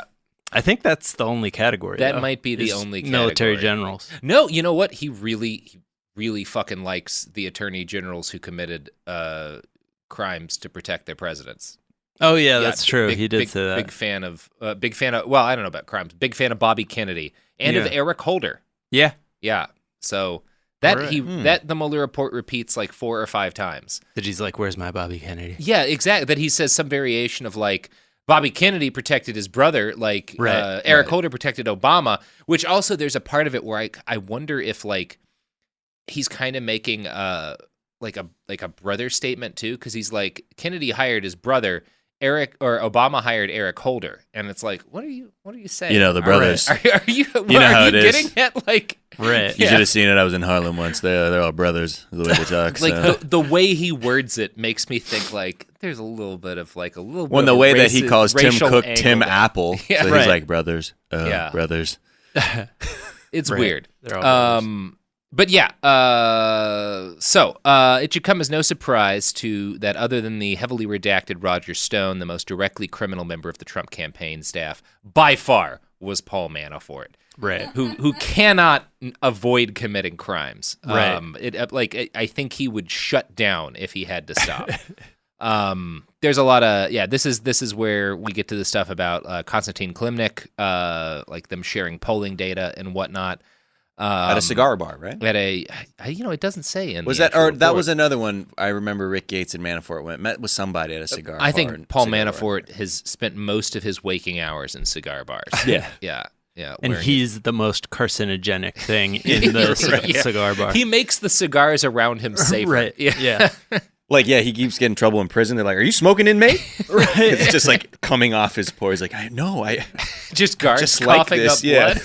If he stops committing crimes, he would immediately catch cancer for some. He's like the bus from Speed, but with with breaking crimes. federal law. Yeah. I have to break 60 laws a minute. Something has to be poisonous about me. It's either my actions or the way my cells are dividing. Oh, yeah.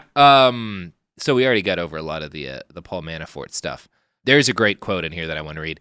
The office reviewed numerous Manafort email and text communications and asked President Trump about the plan in written questions. The investigation did not uncover evidence of Manafort's passing along information about Ukrainian peace plans to the candidate. This was the plan to give Russia control of eastern Ukraine or anyone else in the campaign or administration. The office was, however, not able to gain access to all of Manafort's electronic communications. In some instances, messages were sent using encryption applications. And while Manafort denied that he spoke to members of the Trump campaign or the new administration about the peace plan, he lied to the office and the grand jury about the peace plan and his meetings with Klimnik, and his unreliability on this subject was among the reasons that the district judge found that he had breached his cooperation agreement. So we don't know that Paul Manafort went to the president and said, we can work with Russia, they'll help us out if we give them eastern Ukraine. But Mueller goes out of his way to say, I can't say that didn't happen because Paul Manafort lies about literally everything and deleted all of his communications with the campaign. Right. And this goes back to the big question that I've always had that I think is one of the strangest details is that while I'm sorry, I got so much. While Russia is, intervening on behalf of the Trump campaign, the Republican platform at the 2016 RNC suddenly adjusts to incorporate a very pro-Russian stance. Yeah, but that was something in the changed report. The language from lethal aid to, I forget exactly what they used, but they softened the language of the aid we were providing the Ukrainian government against the Russian-backed separatists. But wasn't there something in the Mueller report that actually said that they couldn't find that strong a connection between the platform change and some kind of direct, stimulation, prodding from the Russians? It doesn't say that. It just says that, I think it, at least from my recollections, this didn't make it into my notes, but they went into a lot of detail about how that changed, and they talk about Manafort's communications with the campaign, but they don't have a smoking gun. That's definitely clear. Oh, just more. I guess the way they summed it up was there were several prominent contacts, but were innocuous. Yeah, it's again one of those things where a lot of stuff was deleted. We don't know what was said there. But also, it could have just been that Paul Manafort was pushing a pro-Russian line on Ukraine. So was what's his name, Carter Page. So were other people in contact with the campaign, and it may have been those people repeatedly stating their opinions that caused some of the softening of the campaign, which isn't illegal. Yeah, no, I mean it just sounds like there's also they did a good job of having many ways to create pressure around it to guide people in a certain direction, and they did a lot of good atmospheric pressure creating. So they're saying a lot of people applied pressure, and a lot of people were talking about it. They couldn't say that directly that there was they could actually draw a line to that platform change and some kind of communication with somebody, aside from the fact that many people were kind of. But innocuous is a very strong word, isn't it? Doesn't that mean not harmful or offensive? So I guess that could just mean legally.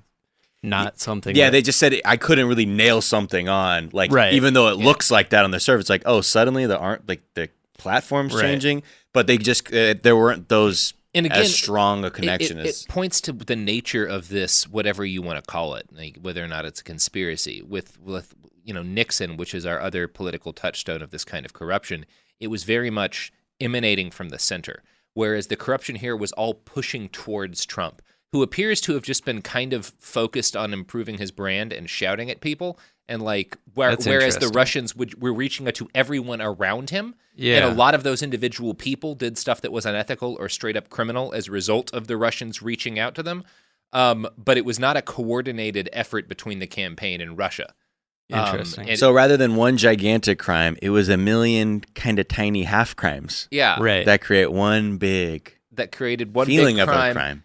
and wouldn't have created a crime in regards to Donald Trump. Although, again, it's possible that he had some criminal contact with Manafort, like, which, again, the document, but like the crime was specifically started in large part when Trump was like started obstructing the hell out of some justice, which is why he wasn't under investigation until that point. Right. Because of his love for Michael Flynn. Because of his deep and honestly they're heartwarming so love. They're bros. To hear that, like, especially when everyone else is such a snake, Yeah. that somehow Michael the Flynn, one good person capable of he's- loyalty. and so shit out of luck too, in all of this too. Like, Right. he's fucked. Yeah. Like, he's got no money. Yeah. His son is like, come on, man. Yeah. Fucking dad. Like, even Donald Trump's like, he's a good man. I just really hate to see this happen to One of him. the great love stories of our You time. do hate Flynn less than everyone else involved in this. And I say that as someone who deeply dislikes Michael Flynn. Right. Like, No, I know. That's what's so odd about it all, too. There's at least a kernel of like redeeming human loyalty in Michael Flynn. Right. that And he is was so completely direct absent. talking to Russians, too. Yeah. He was like, I'll do it. I'll do it. I'll do the work I got to do. Yeah. But he was also trying to get rich, too. So can't feel that bad. So he also was let off fairly easy for somebody who was like directly undermining. Yeah. Right? Like he's not going to get anything close to the worst penalty that comes out of this. That'll hopefully be Manafort and ought to be Manafort. Right. Yeah. And like the thing is, like Flynn wasn't involved long enough to get At that too point, much yeah. criming done. Because it was mostly all of his interactions with the ambassadors Yeah. and like being a And- Turkish agent and those other things that he's mostly in trouble for. Yeah. And being just a good, solid bro. Good solid bro. You know? So, it's speaking of people who are caught committing crimes that are evidenced of in the Mueller report, let's talk about Eric Prince. Hey, my favorite. So, Eric Prince testified to Congress that he met with Kirill Dmitriev only once during his trip to the Seychelles, where they talked about stuff they wanted to do.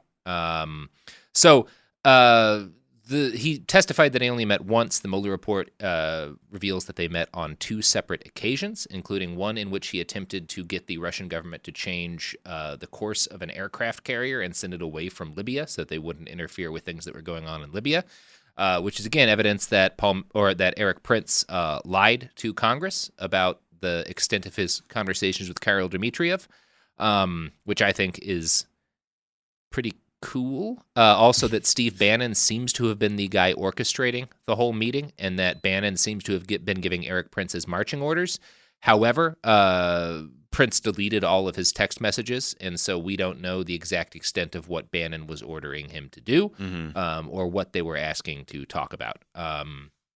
So again, probably something shady with Bannon there. Although one part of it is that Bannon was just trying to get Prince something to do and didn't really care about what went on there. Right. It was just like, yeah, go meet in the Seychelles with this guy.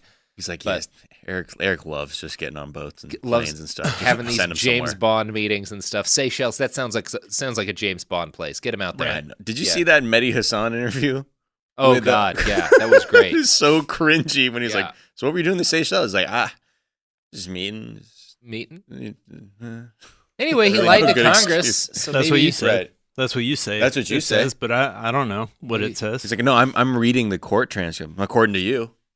No, that's what you That's said. what you It's a said. transcript. Mm-hmm. Mm-hmm. In what language? What? All right, never mind. So, the report also reveals that Rick Gerson, a hedge fund manager and friend of Jared Kushner, also worked with Kirill Dmitriev to put together a plan for better relations between Russia and the U.S. One of the results of this was the meeting after Trump became president between him and Vladimir Putin. They put together a list of like things to talk about during the meeting that apparently seems to have been used as like the minutes for that meeting. Most of it's pretty banal stuff, like we're improving relations and like cooperation to fight terrorism and all that sort of stuff, yada, yada, yada. Gerson's interest seems to have disappeared after the financial deal he was working out with Dmitriev fell apart, which again goes into the general pattern you see around, like with the people who are around Trump, which is that everyone in Russia had a very specific set of goals with in terms of lifting sanctions and in terms of Ukraine that they were trying to get people around Trump to push, whereas everyone on the Trump side of things was working on their own personal goals. Like Garrison didn't give a shit about what was discussed in the meeting. He wanted to set the meeting up because it would get him in good with Dmitriev so that they could make a financial transaction, essentially. So everyone on the Trump side of things had their own very niche personal interests at heart, and Russia was pushing a couple of very specific lines. We want sanctions lifted. We want control of eastern Ukraine. We don't want Hillary Clinton to be president. Right. Russia was very focused the whole time. Everyone around Trump, except for Michael Flynn, was focused on their own personal careers. Right. Yeah. Exactly. And that's how Russia uses people, is they find out what your motivation is, what your fears are, and then find ways to make you do what they want. Yeah, and if you have enough people who are just so self-serving, it's it's like chumming the waters, and there's 100 sharks tethered to Trump. So naturally, that's going to pull all these fucking creatures in one direction. 100 sharks and one dolphin named Michael Flynn. Just gets eaten alive. Yeah, he really does. Also, one of Kushner's Russian contacts gave him a bag of dirt. Thought that was funny. Like a literal bag of dirt? Like a literal sack of dirt from the town in Belarus where his family came from. Oh, okay. That's pretty fun. He was like, here's dirt on Clinton. Do you have real I emails? guarantee you that joke was made. I should have brought the emails. I also like this. If the sack of dirt, the guy who brought it just said total scumlord. It's like, dude, just put fucking anything in. Right. It's like, it is from your town, man. Yeah, this is from where your family comes from. I went there on foot. It's like, is there an old Fanta bottle cap in there? No. So the explanation in the Mueller report for why the June 9th Trump Tower meeting probably wasn't a crime is really interesting to me. Quote, there are reasonable arguments that the offered information would constitute a thing of value within the meaning of these provisions, which is the provision that determines whether or not the law was broken in setting up this meeting. But the office determined that the government would not be likely to obtain and sustain a conviction for two other reasons. First, the office did not obtain admissible evidence likely to meet the government's burden to prove beyond a reasonable doubt that these individuals acted willfully, i.e., with general knowledge of the illegality of their conduct. And second, the government would likely encounter difficulty in proving beyond a reasonable doubt that the value of the promised information exceeded the threshold of a criminal violation. How do you monetarily attach a value to damaging information on Hillary Clinton? Right. That's why we don't know if Donald Trump Jr. and Kushner committed a crime in organizing that meeting. I would say, just if someone told me, I have a hard drive full of hacked Hillary Clinton emails. Yeah. I would imagine that the price tag, just to start off, you'd be like $10,000. 10 grand? At the low end. You're lowballing it. Yeah. On the low end. I mean, I know people who do dirt for less, but I think, all right, well, I guess realistically, I wonder if there is a way you could, it's too abstract to try and assign value to it. And also you're going blind. You don't know what's on the emails, what's in the emails. Hey, look, bro, I got these emails, man. You want them or not? $10,000. Yeah, because it could just all be Hillary Clinton talking about her charity efforts. Print this for me. Yeah. That's what a lot of her emails were. That is what a lot of her emails were. Print this. I don't like to read on my computer screen. Yeah, she's an old lady who doesn't like computers. That's like my mom. The Mueller report states after that paragraph I just read that the special counsel's office decided not to charge Donald Trump Jr. or other campaign officials for the meeting. But then the next 3 pages are redacted due to an ongoing investigation, which again seems to suggest that someone else might charge Trump Jr. for what he was doing in that meeting at some other point, because the investigation is still ongoing. The two of the 14 allegations of potential crimes that the Mueller investigation handed off to other departments, the only two we know of are Michael Cohen and Greg Craig, who is a former Obama counsel, like White House counsel to President Obama. But Craig was not charged for his work during the Obama administration. He was charged for acting as an unregistered agent of the Ukrainian government in the past before he came to work for Obama. Oh, okay. So those are the two of the 14 that we know what they are. And this is the end of part 1, because part 2 of the Mueller report is what comes up next. And so now we're going to talk about obstruction. Prove it. But Sophie says it's time for an ad break. Oh, my God. So first off, Sophie. Yeah. Oh, whoa. I threw the bagels again. Robert just threw Sophie across the room and into the wall. Holy shit. Dude, stop calling her a bag of bagels. Yeah, that's pretty hard. Pretty harsh. Yeah, man, you're moving product in this episode. I'll tell you what. I am moving product as well as tossing bagels. Buy things. Yep. Here we go, guys. We're going to take a quick break, and we'll be right back. Support for the show comes from Public, the investing platform for those who take it seriously. On Public, you can build a multi-asset portfolio of stocks, bonds, options, crypto, and now generated assets, which allow you to turn any idea into an investable index with AI. It all starts with your prompt. From renewable energy companies with high free cash flow to semiconductor suppliers growing revenue over 20% year over year, you can literally type any prompt and put the AI to work. It screens thousands of stocks, builds a one-of-a-kind index, and lets you backtest it against the S&P 500. Then you can invest in a few clicks. Generated assets are like ETFs with infinite possibilities, completely customizable and based on your thesis, not someone else's. Go to public.com/podcast and earn an uncapped 1% bonus when you transfer your portfolio. That's public.com/podcast. Paid for by Public Investing. Brokerage services by Open to the Public Investing Inc. Member FINRA and SIPC. Advisory services by Public Advisors LLC, SEC registered advisor. Generated assets is an interactive analysis tool. Output is for informational purposes only and is not an investment recommendation or advice. Complete disclosures available at public.com/disclosures. Tired of spills and stains on your sofa? Wash away your worries with Anabay. Anabay is the only designer sofa that's machine washable inside and out, starting at just $699. Plus, Anabay sofas are pet-friendly, stain-resistant, and feature changeable slipcovers and modular pieces. Get up to 60% off site-wide with a 30-day money-back guarantee. Visit washablesofas.com to get yours now. That's washablesofas.com. Offers are subject to change, and certain restrictions may apply. Hey, this is U.S. Olympic gold medalist Tara Davis Woodhull. And I'm U.S. Paralympic gold medalist Hunter Woodhull. As athletes, our lives are about having a clear path. And a team that you can absolutely trust. So when it came to getting the best mortgage, we chose PennyMac. PennyMac is proud to be the official mortgage provider of Team USA and you. Learn more at pennymac.com. PennyMac Loan Services, LLC, Equal Housing Lender, NMLS ID 35953. Licensed by the Department of Financial Protection and Innovation under the California Residential Mortgage Lending Act. Conditions and restrictions may apply. Let's talk about modern home shopping. It's sort of become a fun side hobby, right? Scrolling listings at night, dreaming about kitchens you've never seen, or backyards you haven't even stepped foot in, all from the comfort of pretty much anywhere. Redfin knows a lot of people like you want to own, but are stuck in this browsing mode loop. That's where Redfin flips the script. With listings that update within minutes and tours you can book right from the Redfin app, you can see your dream home the moment it appears. Now, liking a listing is easy, but actually landing it, that's where Redfin comes in. Redfin has over 2,200 agents with local expertise. And Redfin agents close twice as many deals as other agents. That means they want to help you win, not just window shop. Redfin is built to help you go from just looking to wait, this could actually be home. So become the newest neighbor on the block. Visit redfin.com to start finding and start owning. That's redfin.com.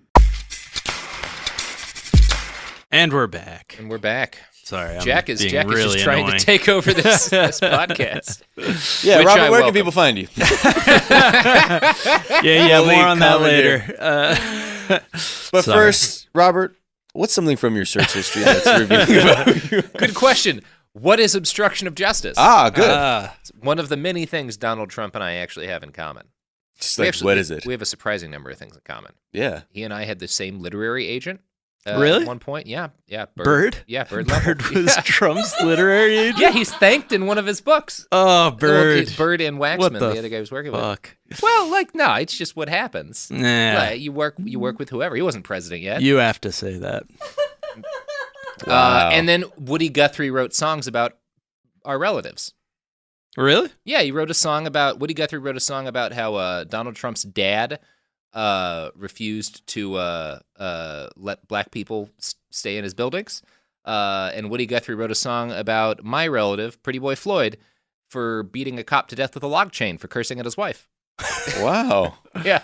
That's pretty cool, man. Pretty Boy grabbed a log chain, and the deputy grabbed his gun, and in the fight that followed, he laid that deputy down. Wow. So it's a neat song. Doesn't Chains over rhyme, guns. sort of a cross rhyme, but yeah. Hey, look, when you're pretty cool, talking about man. a guy who beats somebody to death with a chain, Right. fuck the rhymed. I like your uncle's story better. Yep. Yeah. Shouldn't be cursing in front of Pretty Boy Floyd's wife. I've always said that. Mm-hmm. You have. Now, the second part of the Mueller report opens by noting that it is specifically not ruling on whether or not there was obstruction of justice, because to do so would, among other things, undermine the president's ability to be president, and also in general because the special counsel can't make rulings on such things because it would be like a separation of powers thing. One thing I've seen people say is that this is essentially Mueller's argument as to why Congress should impeach. Right. And that's a pretty fair summation of things, because Mueller's essentially saying, I can't declare the president guilty of a crime. And there's a number of reasons that are more complicated that I'm just not competent to get into. But it's not my job. It's not the special counsel's job. It's not the FBI's job. Congress needs to make a decision. And here is my case for why there's a lot of evidence of obstruction of justice. And I do think that is the fairest way to sum up part two, as Mueller saying, here's a bunch of evidence the president obstructed justice. Congress, do your job. Yeah, it's like, I'm handcuffed, so just so you know, but here's this whole instruction manual. Yeah, I've seen some articles from more right-wing publications where they're like, Mueller dropped the ball by not saying that Trump didn't obstruct justice. He should have made a decision one way or the other. He writes about 200 pages of that are basically like, I can't say that he committed obstruction of justice, but if I could say that, I would. But here's a description of him obstructing justice. Here's 40 pages about how he obstructed justice. Yeah. Huh. Well, yeah. All right. It's weird. He won't say murder, but he said beat a guy to death with a chain. To death with a chain. So, all right. Well, maybe it's not a murder. I'm going to quote from the Mueller report here. Quote, first, a traditional prosecution or delineation decision entails a binary determination to initiate or decline a prosecution, but we determine not to make a traditional prosecutorial judgment. The Office of Legal Counsel has issued an opinion finding that the indictment or criminal prosecution of a sitting president would impermissibly undermine the capacity of the executive branch to perform its constitutionally assigned functions in violation of the constitutional separation of powers. So again, that's Mueller's explanation for why he's not going to say whether or not a crime was committed. But he does go out of his way to say that the president can still be charged with a crime after leaving office and indicted after leaving office. And then he notes this. If we had confidence after a thorough investigation of the facts that the president clearly did not commit obstruction of justice, we would so state.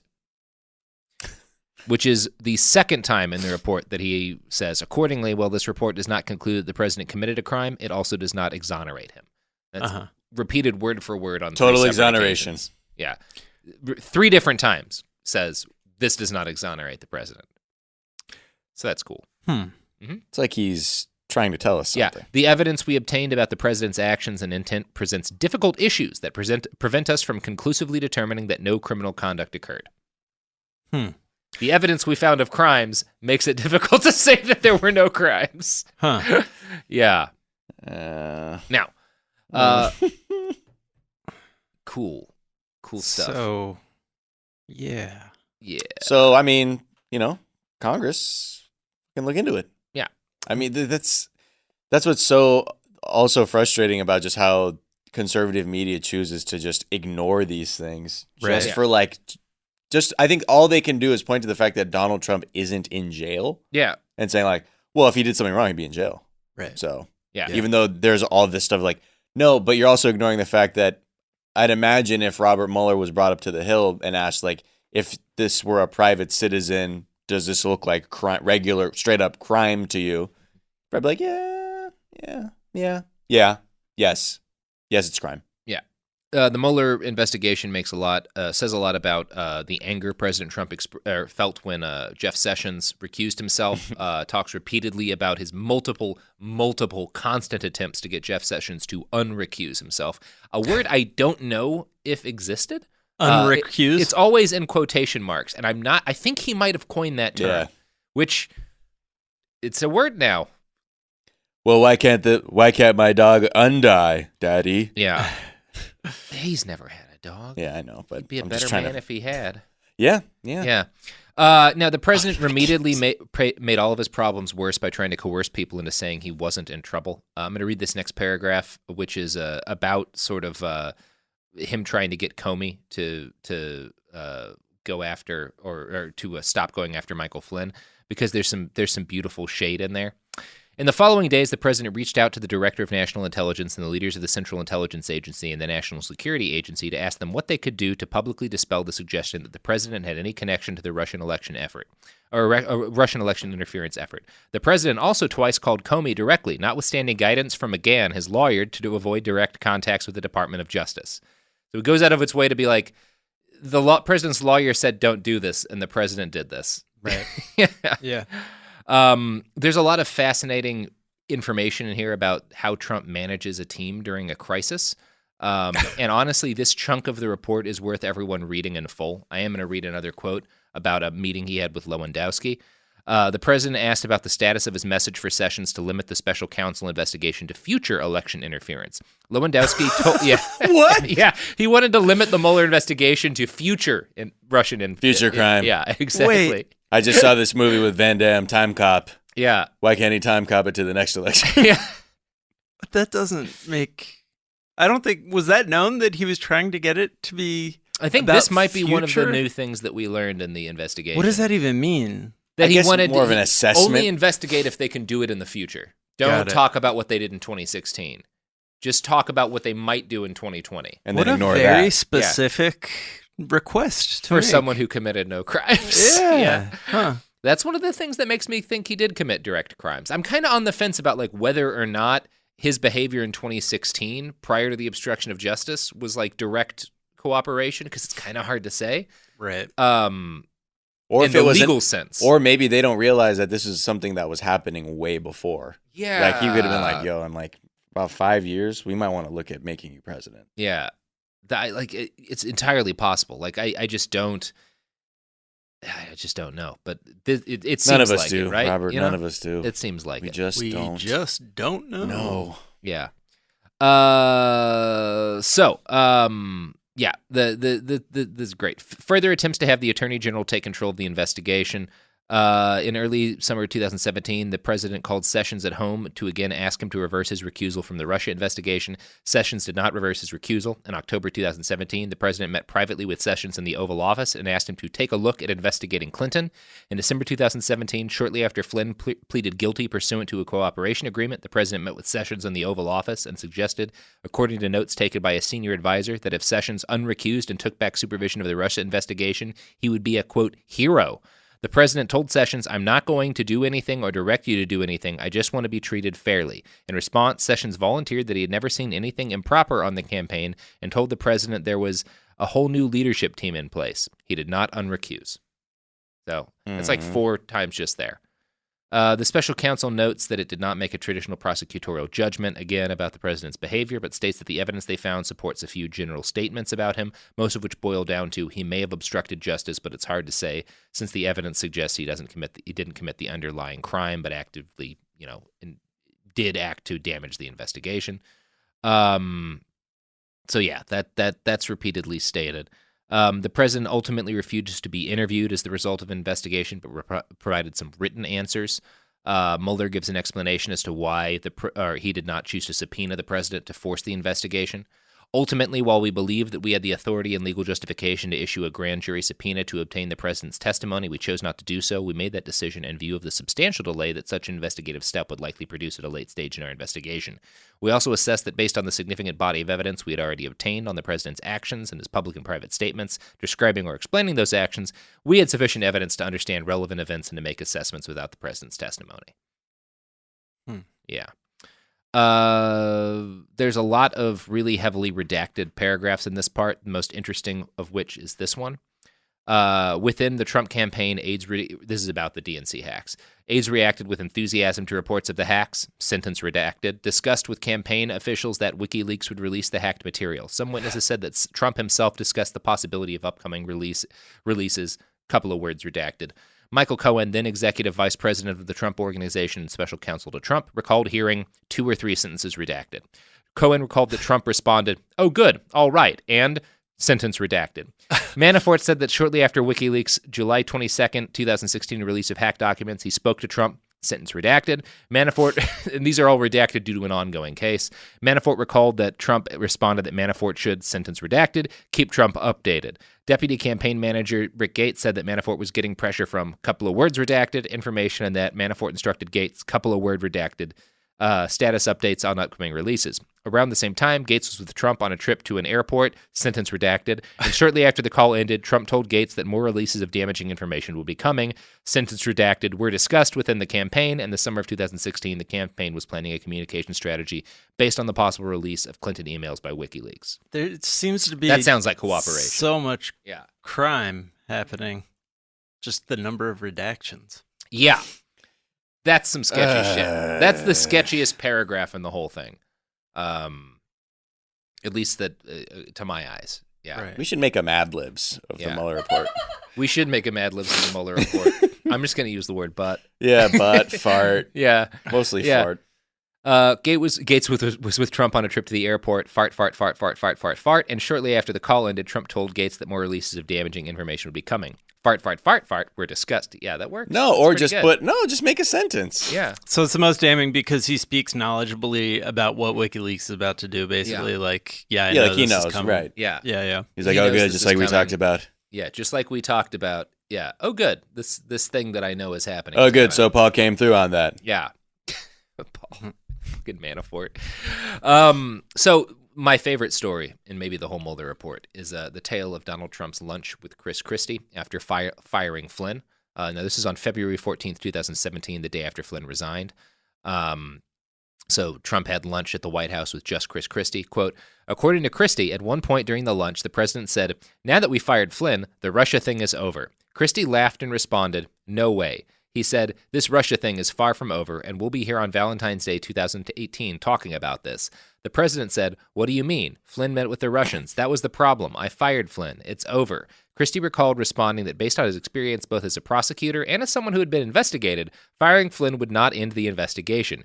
Christie said there was no way to make the investigation shorter, but a lot of ways to make it longer. The president asked Christie what he meant, and Christie told the president not to talk about the investigation, even if he was frustrated with it at times. Christie told the president that he would never be able to get rid of Flynn, like gum on the bottom of your shoe. Towards the end of the lunch, the president brought up Comey and asked if Christie was still friendly with him. Christie said he was. The president told Christie to call Comey and tell him that the president really likes him. Tell him he's part of the team. At the end of the lunch, the president repeated his request that Christie reach out to Comey. Christie had no intention of complying with the president's request that he contact Comey. He thought that the president's request was nonsensical, and Christie did not want to put Comey in the position of having to receive such a phone call.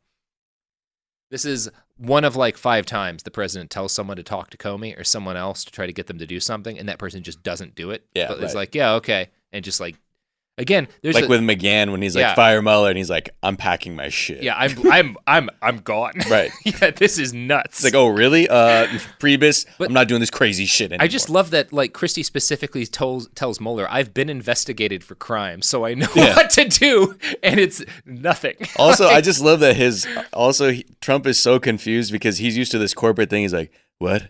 Michael was stealing? Fire him. Yeah. Okay, good. That's dealt with. All done. Yeah, like, and now it's like, oh, it's not over. What do you mean?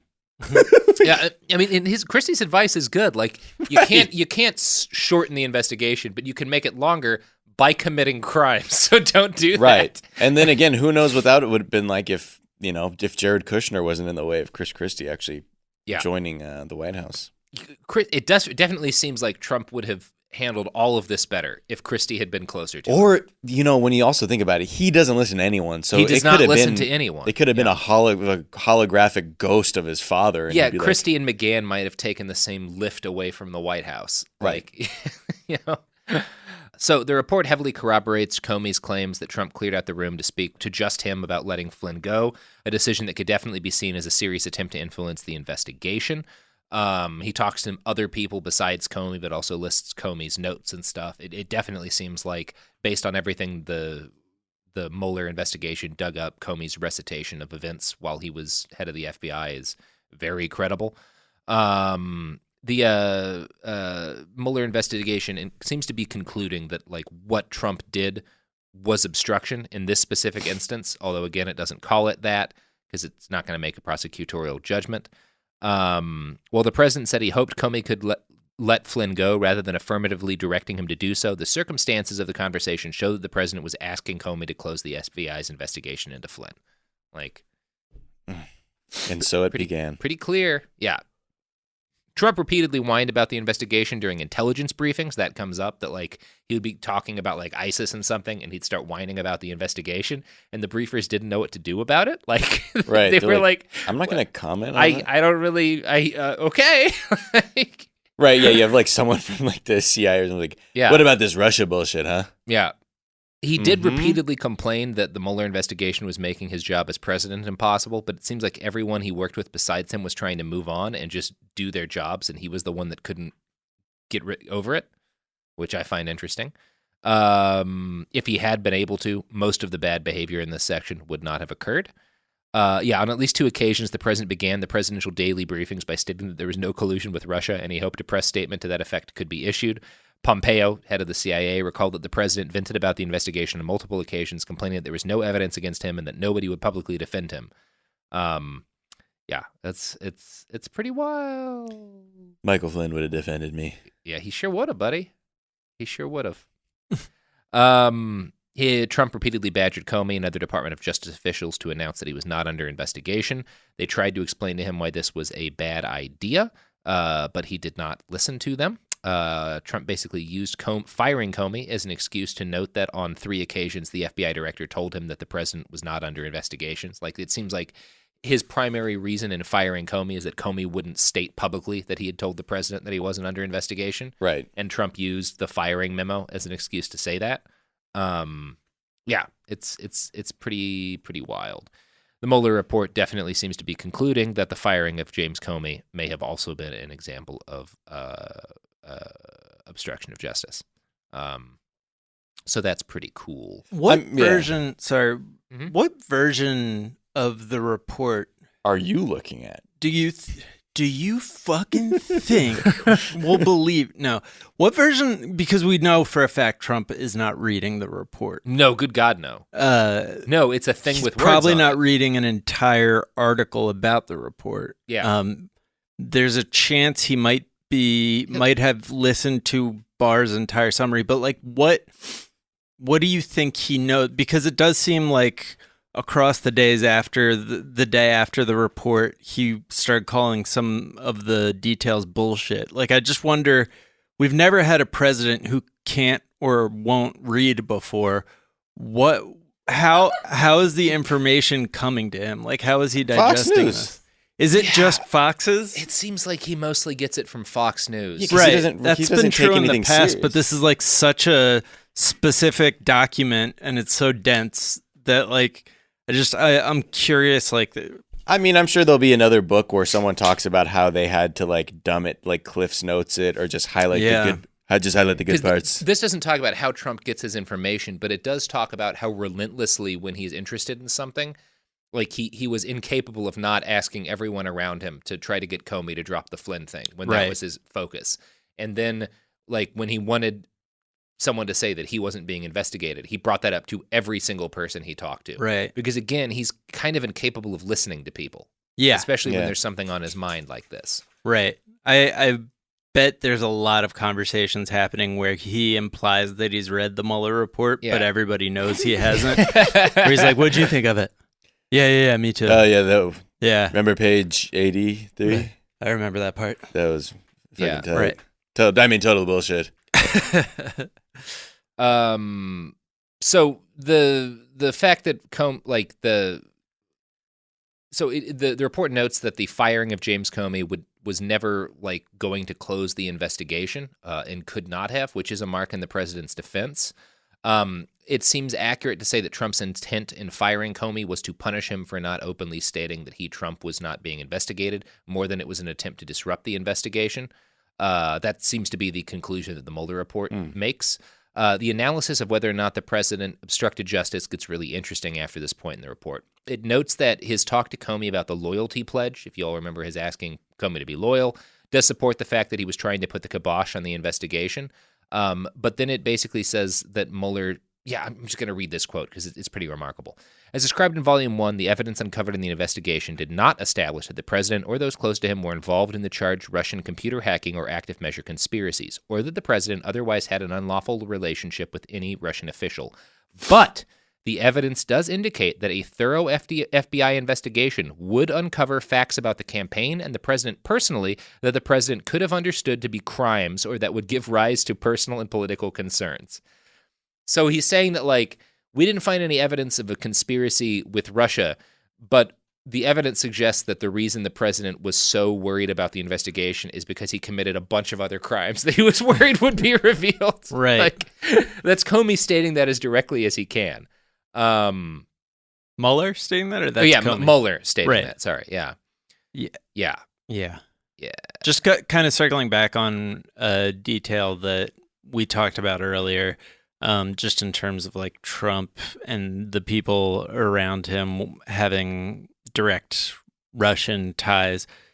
Somebody was pointing out, and this is a detail that I hadn't really heard. I think it was Andrew Sullivan was pointing out in the Intelligencer, the New York Magazine thing, that in the days immediately after the election, Putin and a lot of Russian officials were scrambling to try and get access to Trump. So that's kind of the best argument I've seen for why, like, at least the idea that like there was some deeply tied in conspiracy, like, probably isn't true. Like all the unless it's happening through people around him. Yeah, right. That seems to have been the influence they had. Yeah, exactly. Yeah, because I don't. Yeah, it's hard to be like Trump fully knows the full extent of everything, knows like just enough to be to know how to move, but not enough to seem completely on the hook for anything. And I think that some of that might be the Russian government giving him too much credit, because knowing what we know now, if I was the Russian government and I was trying to influence him,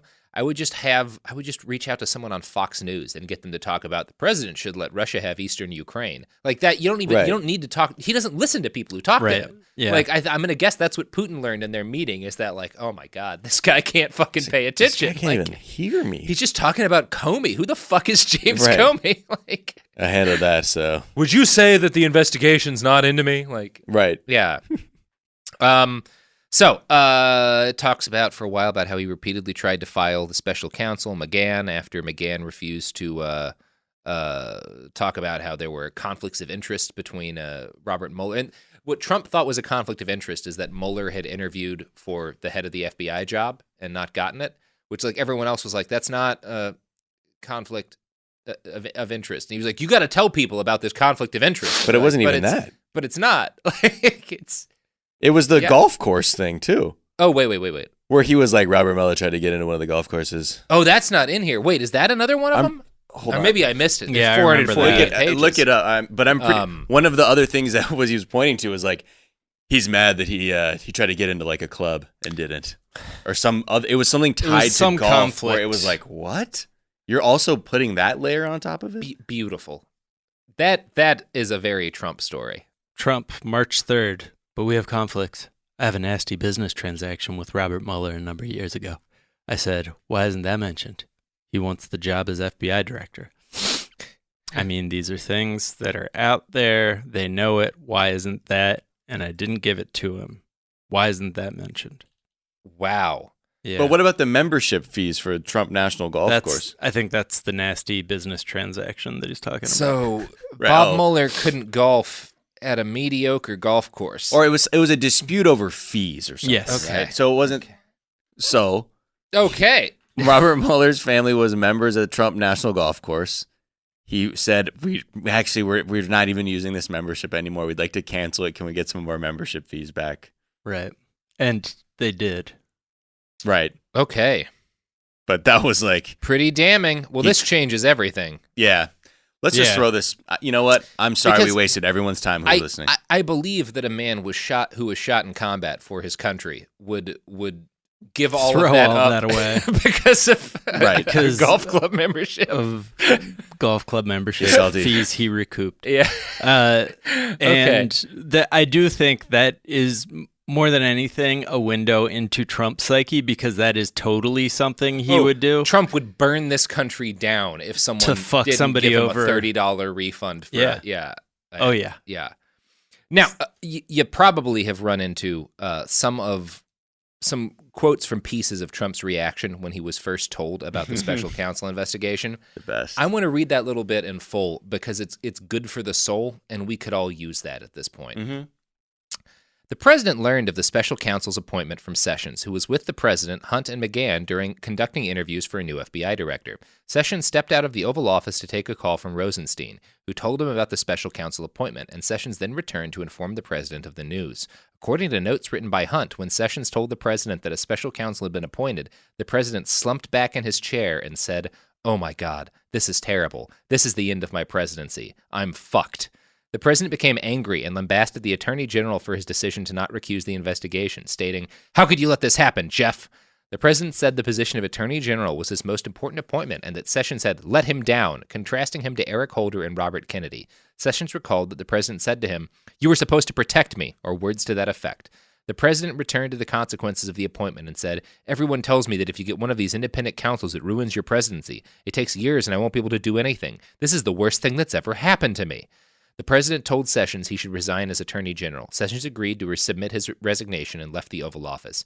Hicks saw the president shortly after Sessions departed and described the president as being extremely upset by the special counsel's appointment.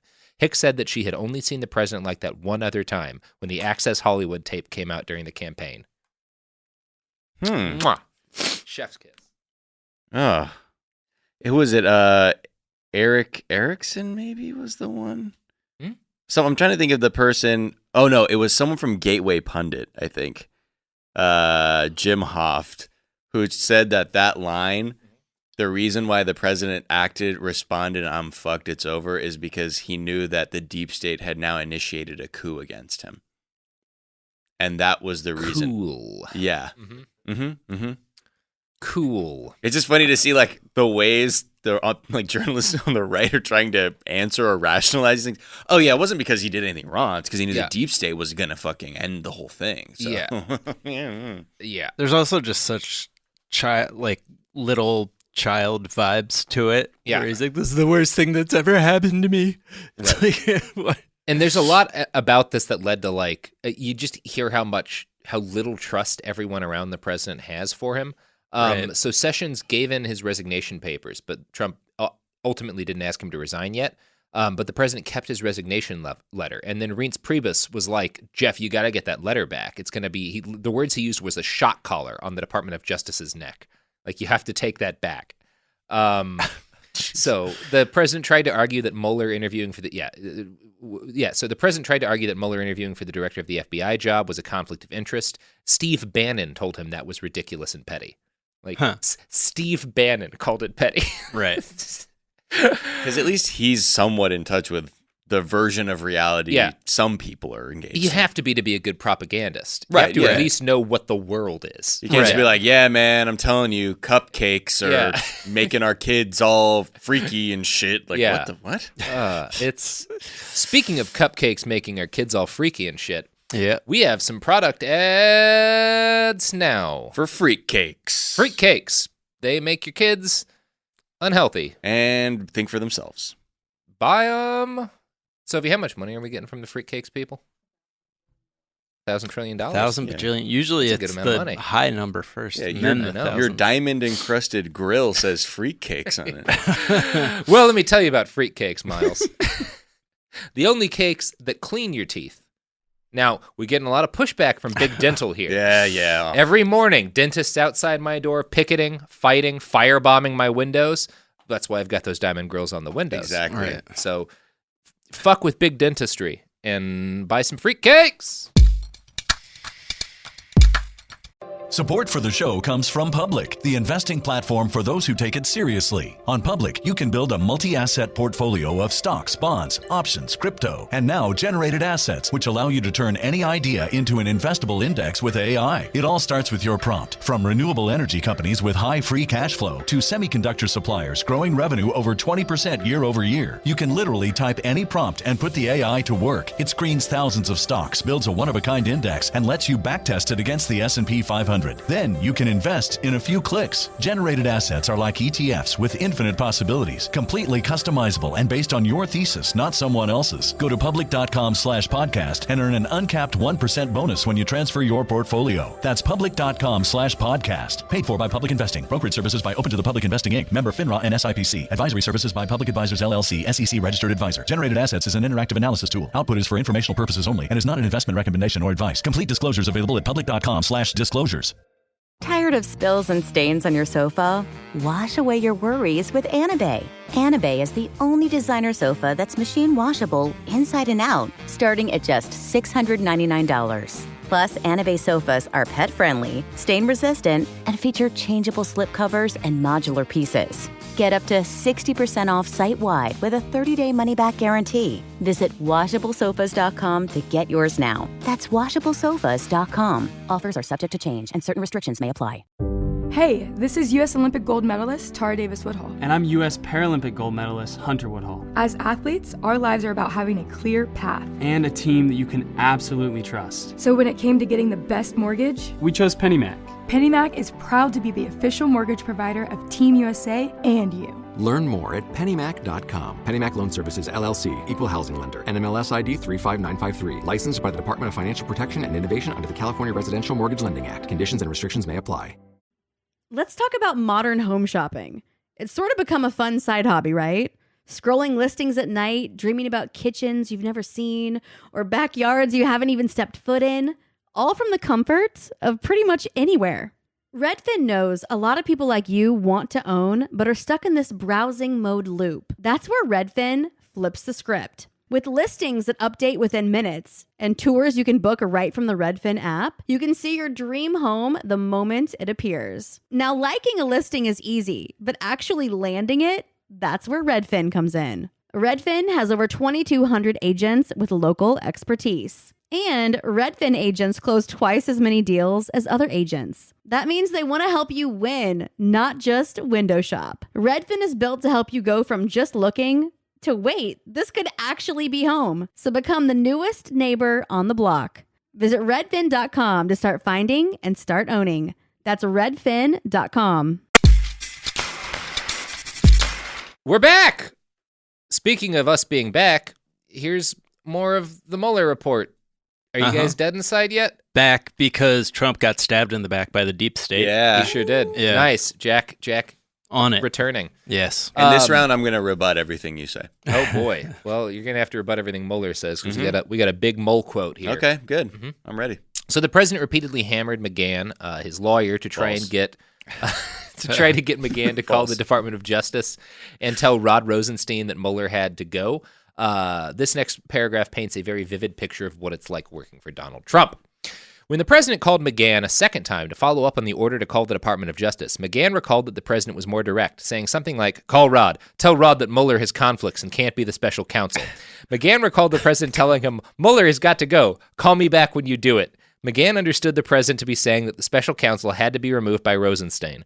To end the conversation with the president, McGahn left the president with the impression that McGahn would call Rosenstein. McGahn recalled that he had already said no to the president's request, that he was worn down, so he just wanted to get off the phone. McGahn recalled feeling trapped because he did not plan to follow the president's directive, but did not know what he would say the next time the president called. McGahn decided he had to resign. He called his personal lawyer and then called his chief of staff, Annie Donaldson, to inform her of his decision. He then drove to the office to pack his belongings and submit his resignation letter. Donaldson recalled that McGahn told her the president had called and demanded he contact the Department of Justice, and that the president wanted him to do something that McGahn did not want to do. McGahn told Donaldson that the president had called at least twice and asked in one of the calls, "Have you done it?"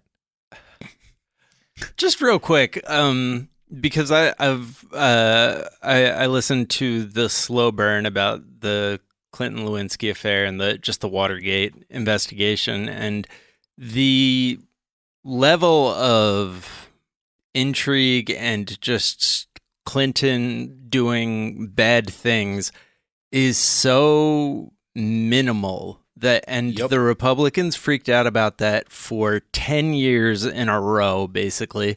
And still are. And still are freaking out about it. And they have the balls to say that, call our interest in this guy who can't stop committing crimes They have the balls to call that Trump derangement syndrome. I just wanted to put that into perspective. He can't stop committing crimes when his employees, who have a vested interest in his political success, repeatedly say, please don't do anything. Right. You're not in danger. And then he endangers himself by demanding that they commit crimes, calling them at all hours of the day.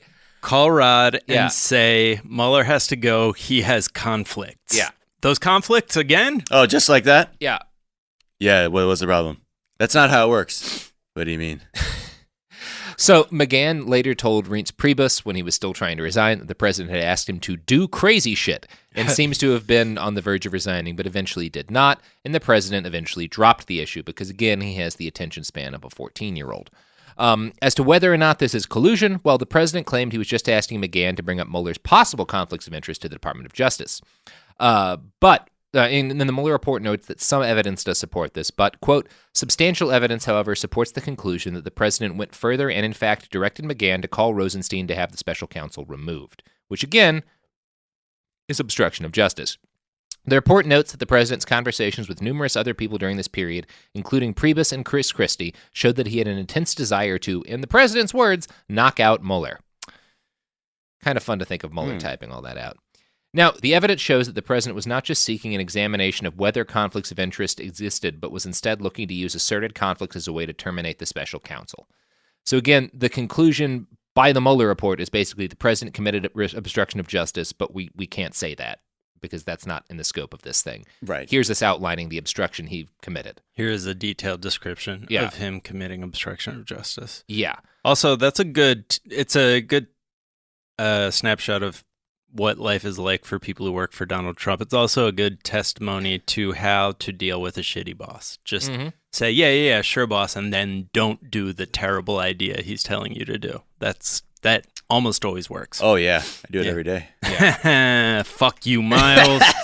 Yes, sir. Son of a bitch. I'm going to. Get right away. Yeah, and speaking of that, Jack, there's another great detail of that. Hey, I didn't fuck myself. Later in the report on, again, this is like on December of 2017 after Flynn pleaded guilty of him hammering Jeff Sessions again to unrecuse. According to contemporaneous notes taken by Porter, the president said, I don't know if you could unrecuse yourself. You'd be a hero. Not telling you to do anything. Dershowitz says POTUS can get involved, can order AG to investigate. I don't want to get involved. I'm not going to get involved. I'm not going to do anything or direct you to do anything. I just want to be treated fairly. Huh. There you go. Yeah.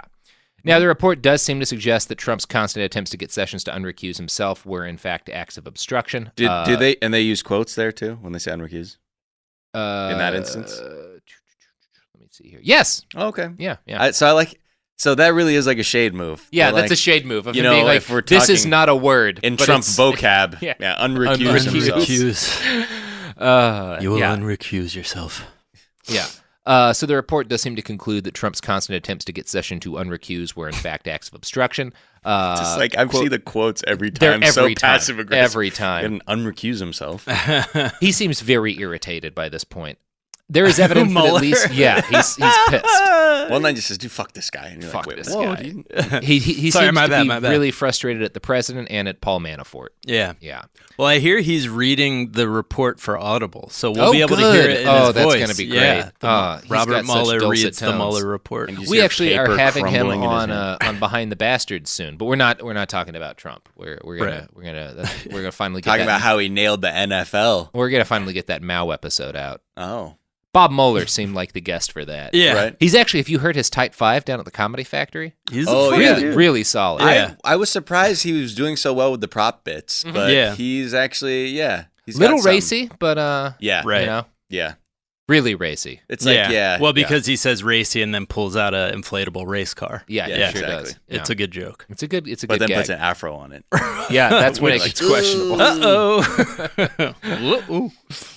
The report does seem to suggest that Trump's constant attempts to get Sessions to unrecuse himself were in fact acts of obstruction. Quote, there is evidence that at least one purpose of the president's conduct toward Sessions was to have Sessions assume control over the Russia investigation and supervise it in a way that would restrict its scope.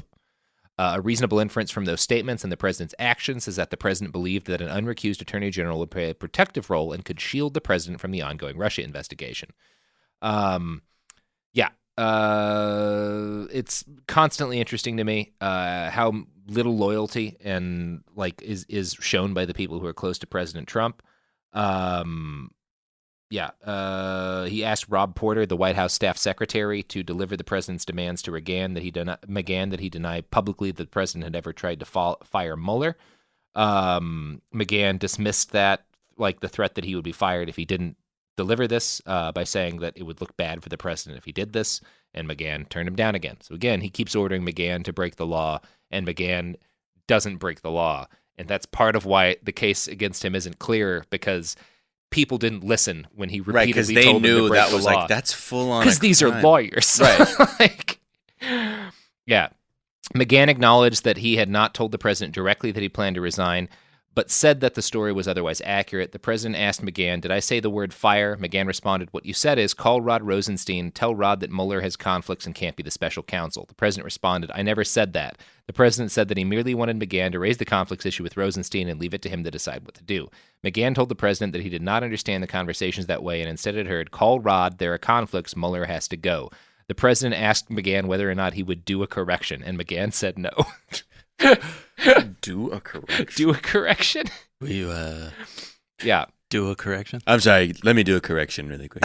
And this is all about, by the way, a New York Times report stating that the president had tried to get McGahn to fire Mueller, right, which Trump claimed publicly was all lies by the biased New York Times, and McGahn himself was like, no, they got it right. No, that's the funny thing, too, is so many journalists are vindicated, too, from this report, too, when things came out. They're like, oh, this is all unfounded, blah, blah. And like, a lot of this stuff is now in here. Yeah. That's why the Glenn Greenwald thing of him being like, see, it was all bullshit, is like, wait, did you even read the report? Because, like, all the stuff you've been, like, saying was bullshit and overblown has been borne out in this report. No, because Glenn Greenwald was not going to do what I did and spend the entire all of yesterday in a dank room drinking scotch and reading the Mueller report, because Glenn Greenwald lives on a mansion above a Brazilian favela filled with dogs and has better things to do than read this report. Is that where he lives? Yeah. Yeah.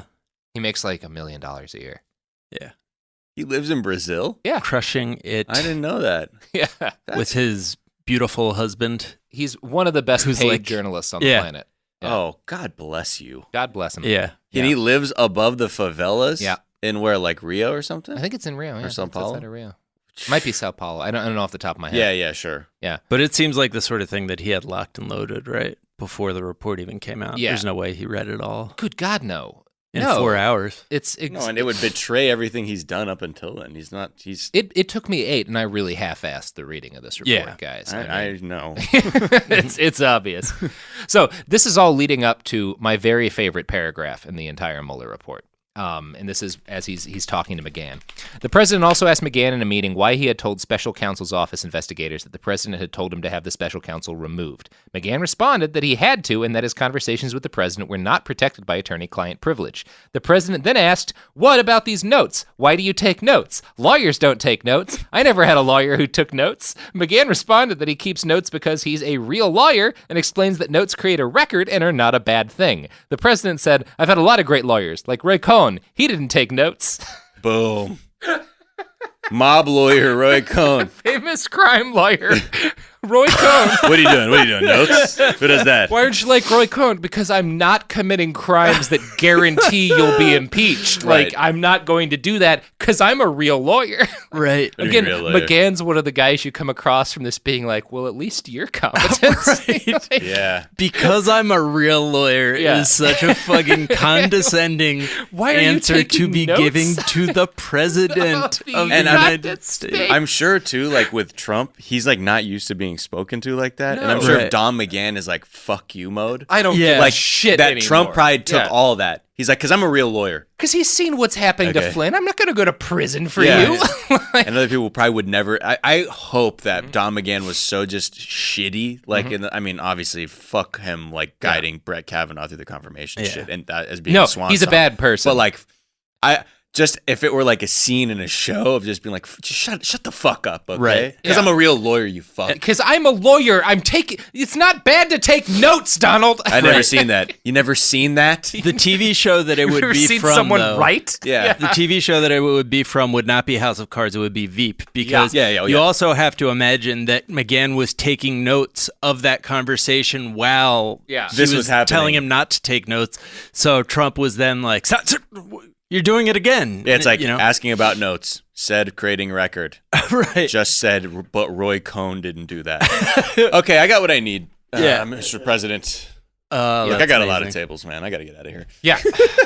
Next, we get into a bunch more stuff of the Manafort stuff, which again, it's a lot of obstruction-y stuff there. You can read it. We already talked about a lot of Manafort's crimes. A decent amount of it's still redacted.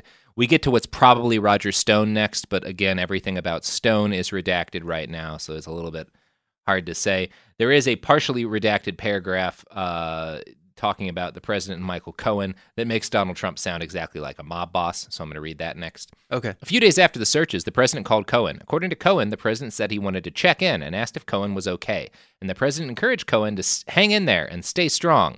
Cohen also recalled that following the searches, this is after Cohen's house had been searched, he heard from individuals who were in touch with the president relayed to Cohen the president's support for him. Cohen recalled that, a friend of the president's, reached out to say that he was with the boss is capitalized, in Mar-a-Lago, and the president said, he loves you and not to worry. Cohen recalled that Redacted for the Trump Organization told him, the boss loves you, and Cohen said that Redacted, a friend of the president's, told him, everyone knows the boss has your back. Huh. Yeah, the boss has your back, that's some mob-ass shit. That is some mob shit, but it's also like very touchy-feely, warm, sentimental for Trump and an army general. Yeah. Like, that's probably as warm and feely as Michael Cohen has ever been, including, like, on his wedding night. So, yeah.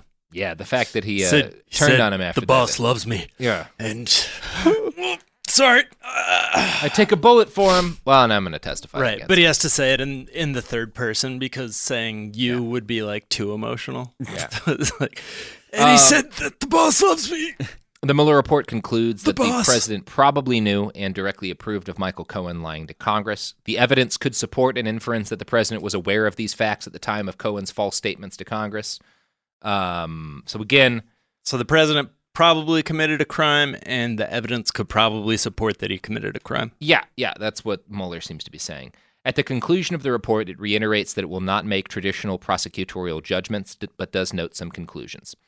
In this investigation, the evidence does not establish that the president was involved in an underlying crime related to Russian election interference, but the evidence does point to a range of other possible personal motives animating the president's conduct. These include concerns that continued investigation would call into question the legitimacy of his election and potential uncertainty about whether certain events, such as advance notice of WikiLeaks' release of hacked information or the June 9, 2016 meeting between senior campaign officials and Russians, could be seen as criminal activity by the president, his campaign, or his family. Third, many of the president's acts directed at witnesses, including the discouragement of cooperation with the government and suggestions of possible future pardons, occurred in public view. While it may be more difficult to establish that public-facing acts were motivated by a corrupt intent, the president's power to influence actions, persons, and events is enhanced by his unique ability to attract attention through use of mass communications, and no principle of law excludes public acts from the scope of obstruction statutes. If the likely effect of the acts is to intimidate witnesses or alter their testimony, the justice system's integrity is equally threatened. That seems so damning, like such a sane description of what the president was doing that like nobody was using like those sorts of straightforward words to describe what he was doing for so long. Yeah. And he's just like, no, this is how it works. You can't publicly intimidate people. Mueller notes that the president's efforts to influence the investigation were mostly unsuccessful, but that is largely because the persons who surrounded the president declined to carry out orders or accede to his requests.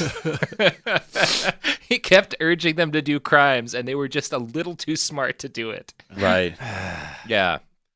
Fuck, man. I don't want to go to prison, and I don't want you to go to prison, so I guess not. No. And then he yells at you for an hour and a half. Right. Yeah. So, it notes after this that the president is not immune to charges for obstruction of justice just by the nature of being the president. And then, I'm going to read essentially the final word in the report before the appendix. Is it just one word? Final paragraph. Oh, okay. Which in any sane society would be damning.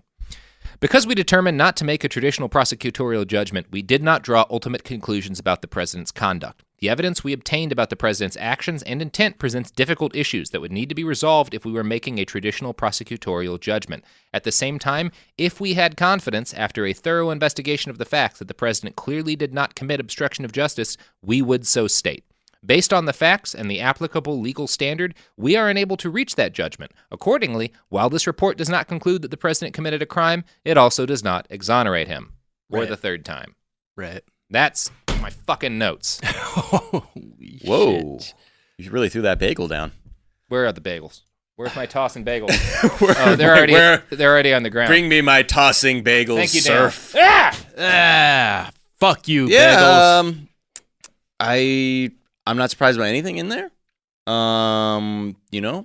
We need William Barr to do some splaining. Yeah. We need some Robert Mueller splaining. And, all this really shows is, this is, I think, the beginning of a much longer process. Yeah, again, there's still 14 ongoing criminal investigations. So is there a version of this where they don't say we're going forward with impeachment hearings, but they do continue to, have hearings? Yeah, that's possible. Yeah, they can investigate all these other things. I think it's a foregone conclusion that Mueller is going to talk to Congress. Okay. Yeah. Congress has already requested the unredacted version of the report, so that's probably going to happen.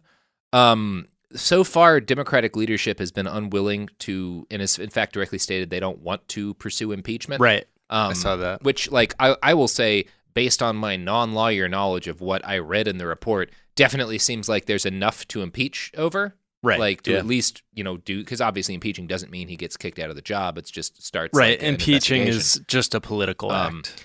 There's definitely more there than there was with Clinton in terms of crime. Right. That was probably committed. But at the same, people are wondering, is it a good political strategy to impeach him? Which, is it a good political strategy to just not charge the president for his multiple crimes? Right. Yeah. Right. And hope that you win the next election, like Democrats often don't. Right. But there's no version of reality where the Democrats are able to successfully impeach Trump from office given what is currently out there. So they would need... Depends on the votes, too. Right. Yeah. The votes on the Senate would require a bunch of Republicans to vote to impeach Trump. Yes. And that is a good point that, if he gets impeached and then, isn't actually kicked out, he might claim vindication or something. Oh, although he you could definitely say would. It'll probably drag on up until the election and would be... And the last time we saw an unsuccessful impeaching of a president, the president saw a huge boost after. Yeah, although the president, his poll numbers flat as a fucking doornail. President. Yeah, just in the wake of the Mueller report coming out, it doesn't seem to have had any impact. Still even early, when we're looking at but it's been a week or two since Barr announced no collusion or whatever, and it didn't do anything. Because I think most people, they don't need the report on either side to still believe he's either the best thing to happen or the worst thing to happen. So then I guess when you look at it from there, you're like, well, then if it's not going to move the needle that much, is that the best way of...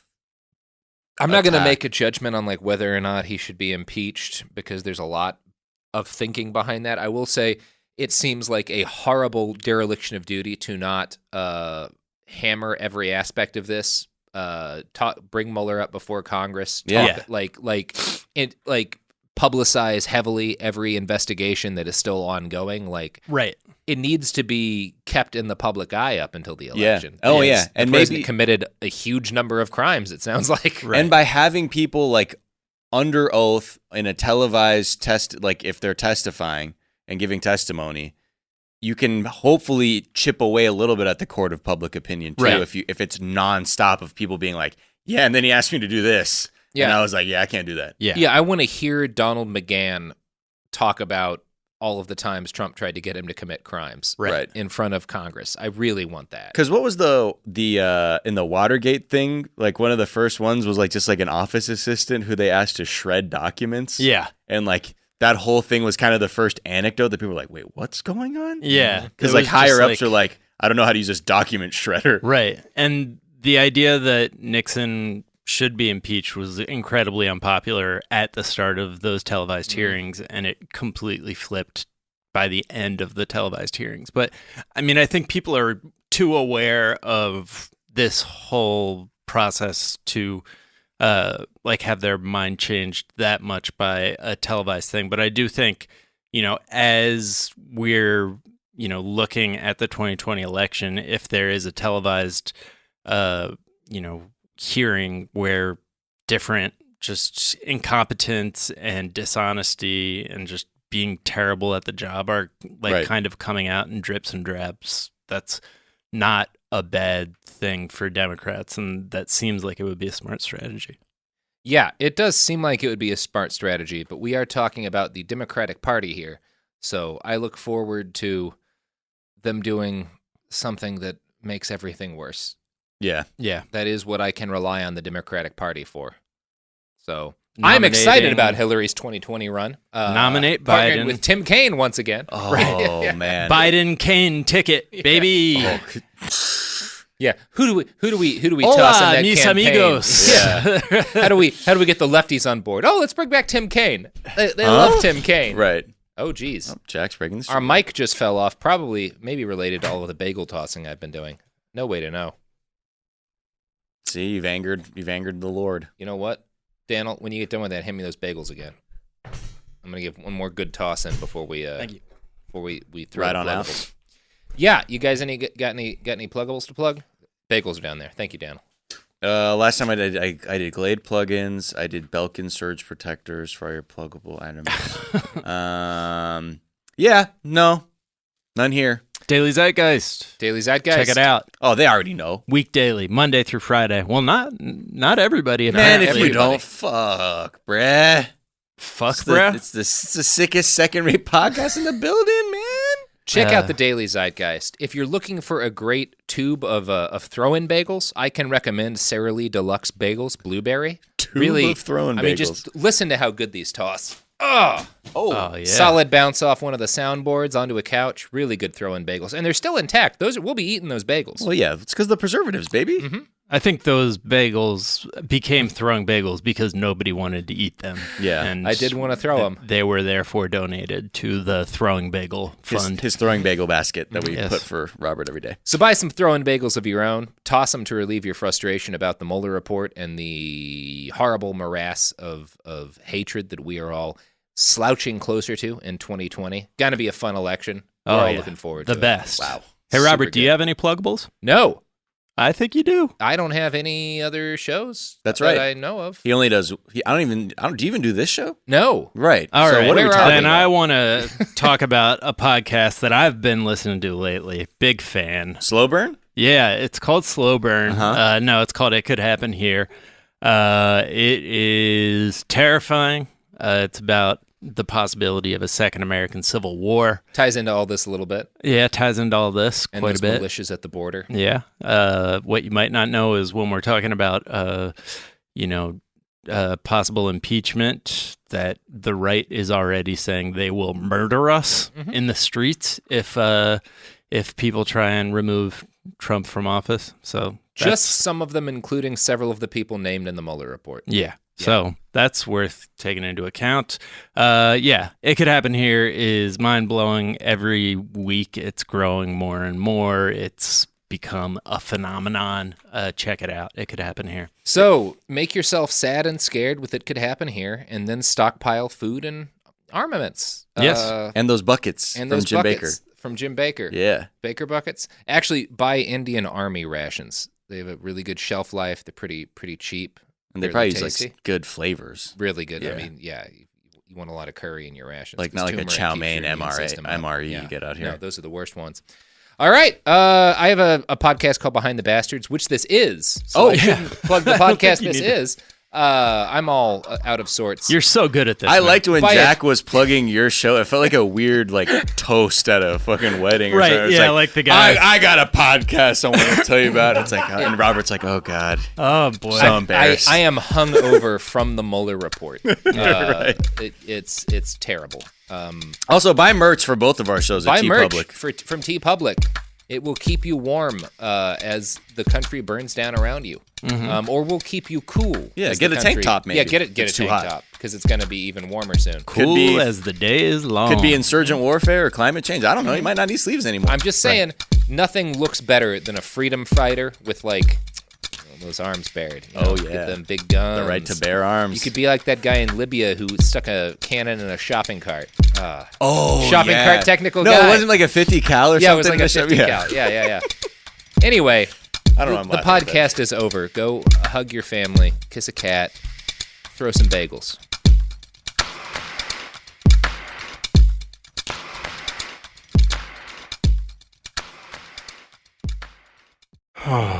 Sink into affordable luxury. Anabay is the only machine-washable sofa, inside and out. With stain-resistant slip covers and a cloud-like frame duvet, everything goes right in the wash. Plus, the modular design lets you change the look of your space anytime. Visit WashableSofas.com to upgrade your home. Shop up to 60% off site-wide, with sofas starting at just $699 and a 30-day money-back guarantee. Shop now at WashableSofas.com. Offers are subject to change, and certain restrictions may apply. You're listening to a podcast, so you're doing something else too, like maybe scrolling home listings on Redfin, saving places you like without thinking you'll get them, because that's what house hunting has become. But Redfin isn't built for endless browsing. It's built to help you find and own a home. Redfin agents close twice as many deals as other agents, which means when you find a place you love, you've got a real shot at getting it. Redfin helps turn saved listings into real addresses.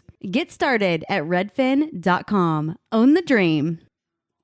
This is Bethany Frankel from Just Be with Bethany Frankel. Let me be blunt. Most dog food is junk. It just is. And I'm not feeding junk to Biggie and Smalls. That is why they eat Just Food for Dogs. It's real, 100% human-grade food with ingredients I actually recognize, not mystery pellets pretending to be healthy. And once I switched, the difference was obvious. Better digestion, better skin, more energy, dogs who actually feel good instead of just surviving dinner. Here's the thing. You care about quality. You make an intentional choice to be healthy. So why are you gambling with your dog's health? So let's think about our furry babies. Go to justfoodfordogs.com right now and get 50% off your first box. No code, just try it. Because once you see the difference, you're not going back. Wasn't that delicious? So good. Your bill, ladies. I got it. No, I got it. Seriously, I insist. I insisted first. Oh, don't be silly. You don't be silly. People with the Wells Fargo Active Cash credit card prefer to pay because they earn unlimited 2% cash rewards on purchases. Okay, rock, paper, scissors for it. Rock, paper, scissors, shoot. No! The Wells Fargo Active Cash credit card. Visit wellsfargo.com/activecash. Terms apply. This is an iHeart podcast. Guaranteed human.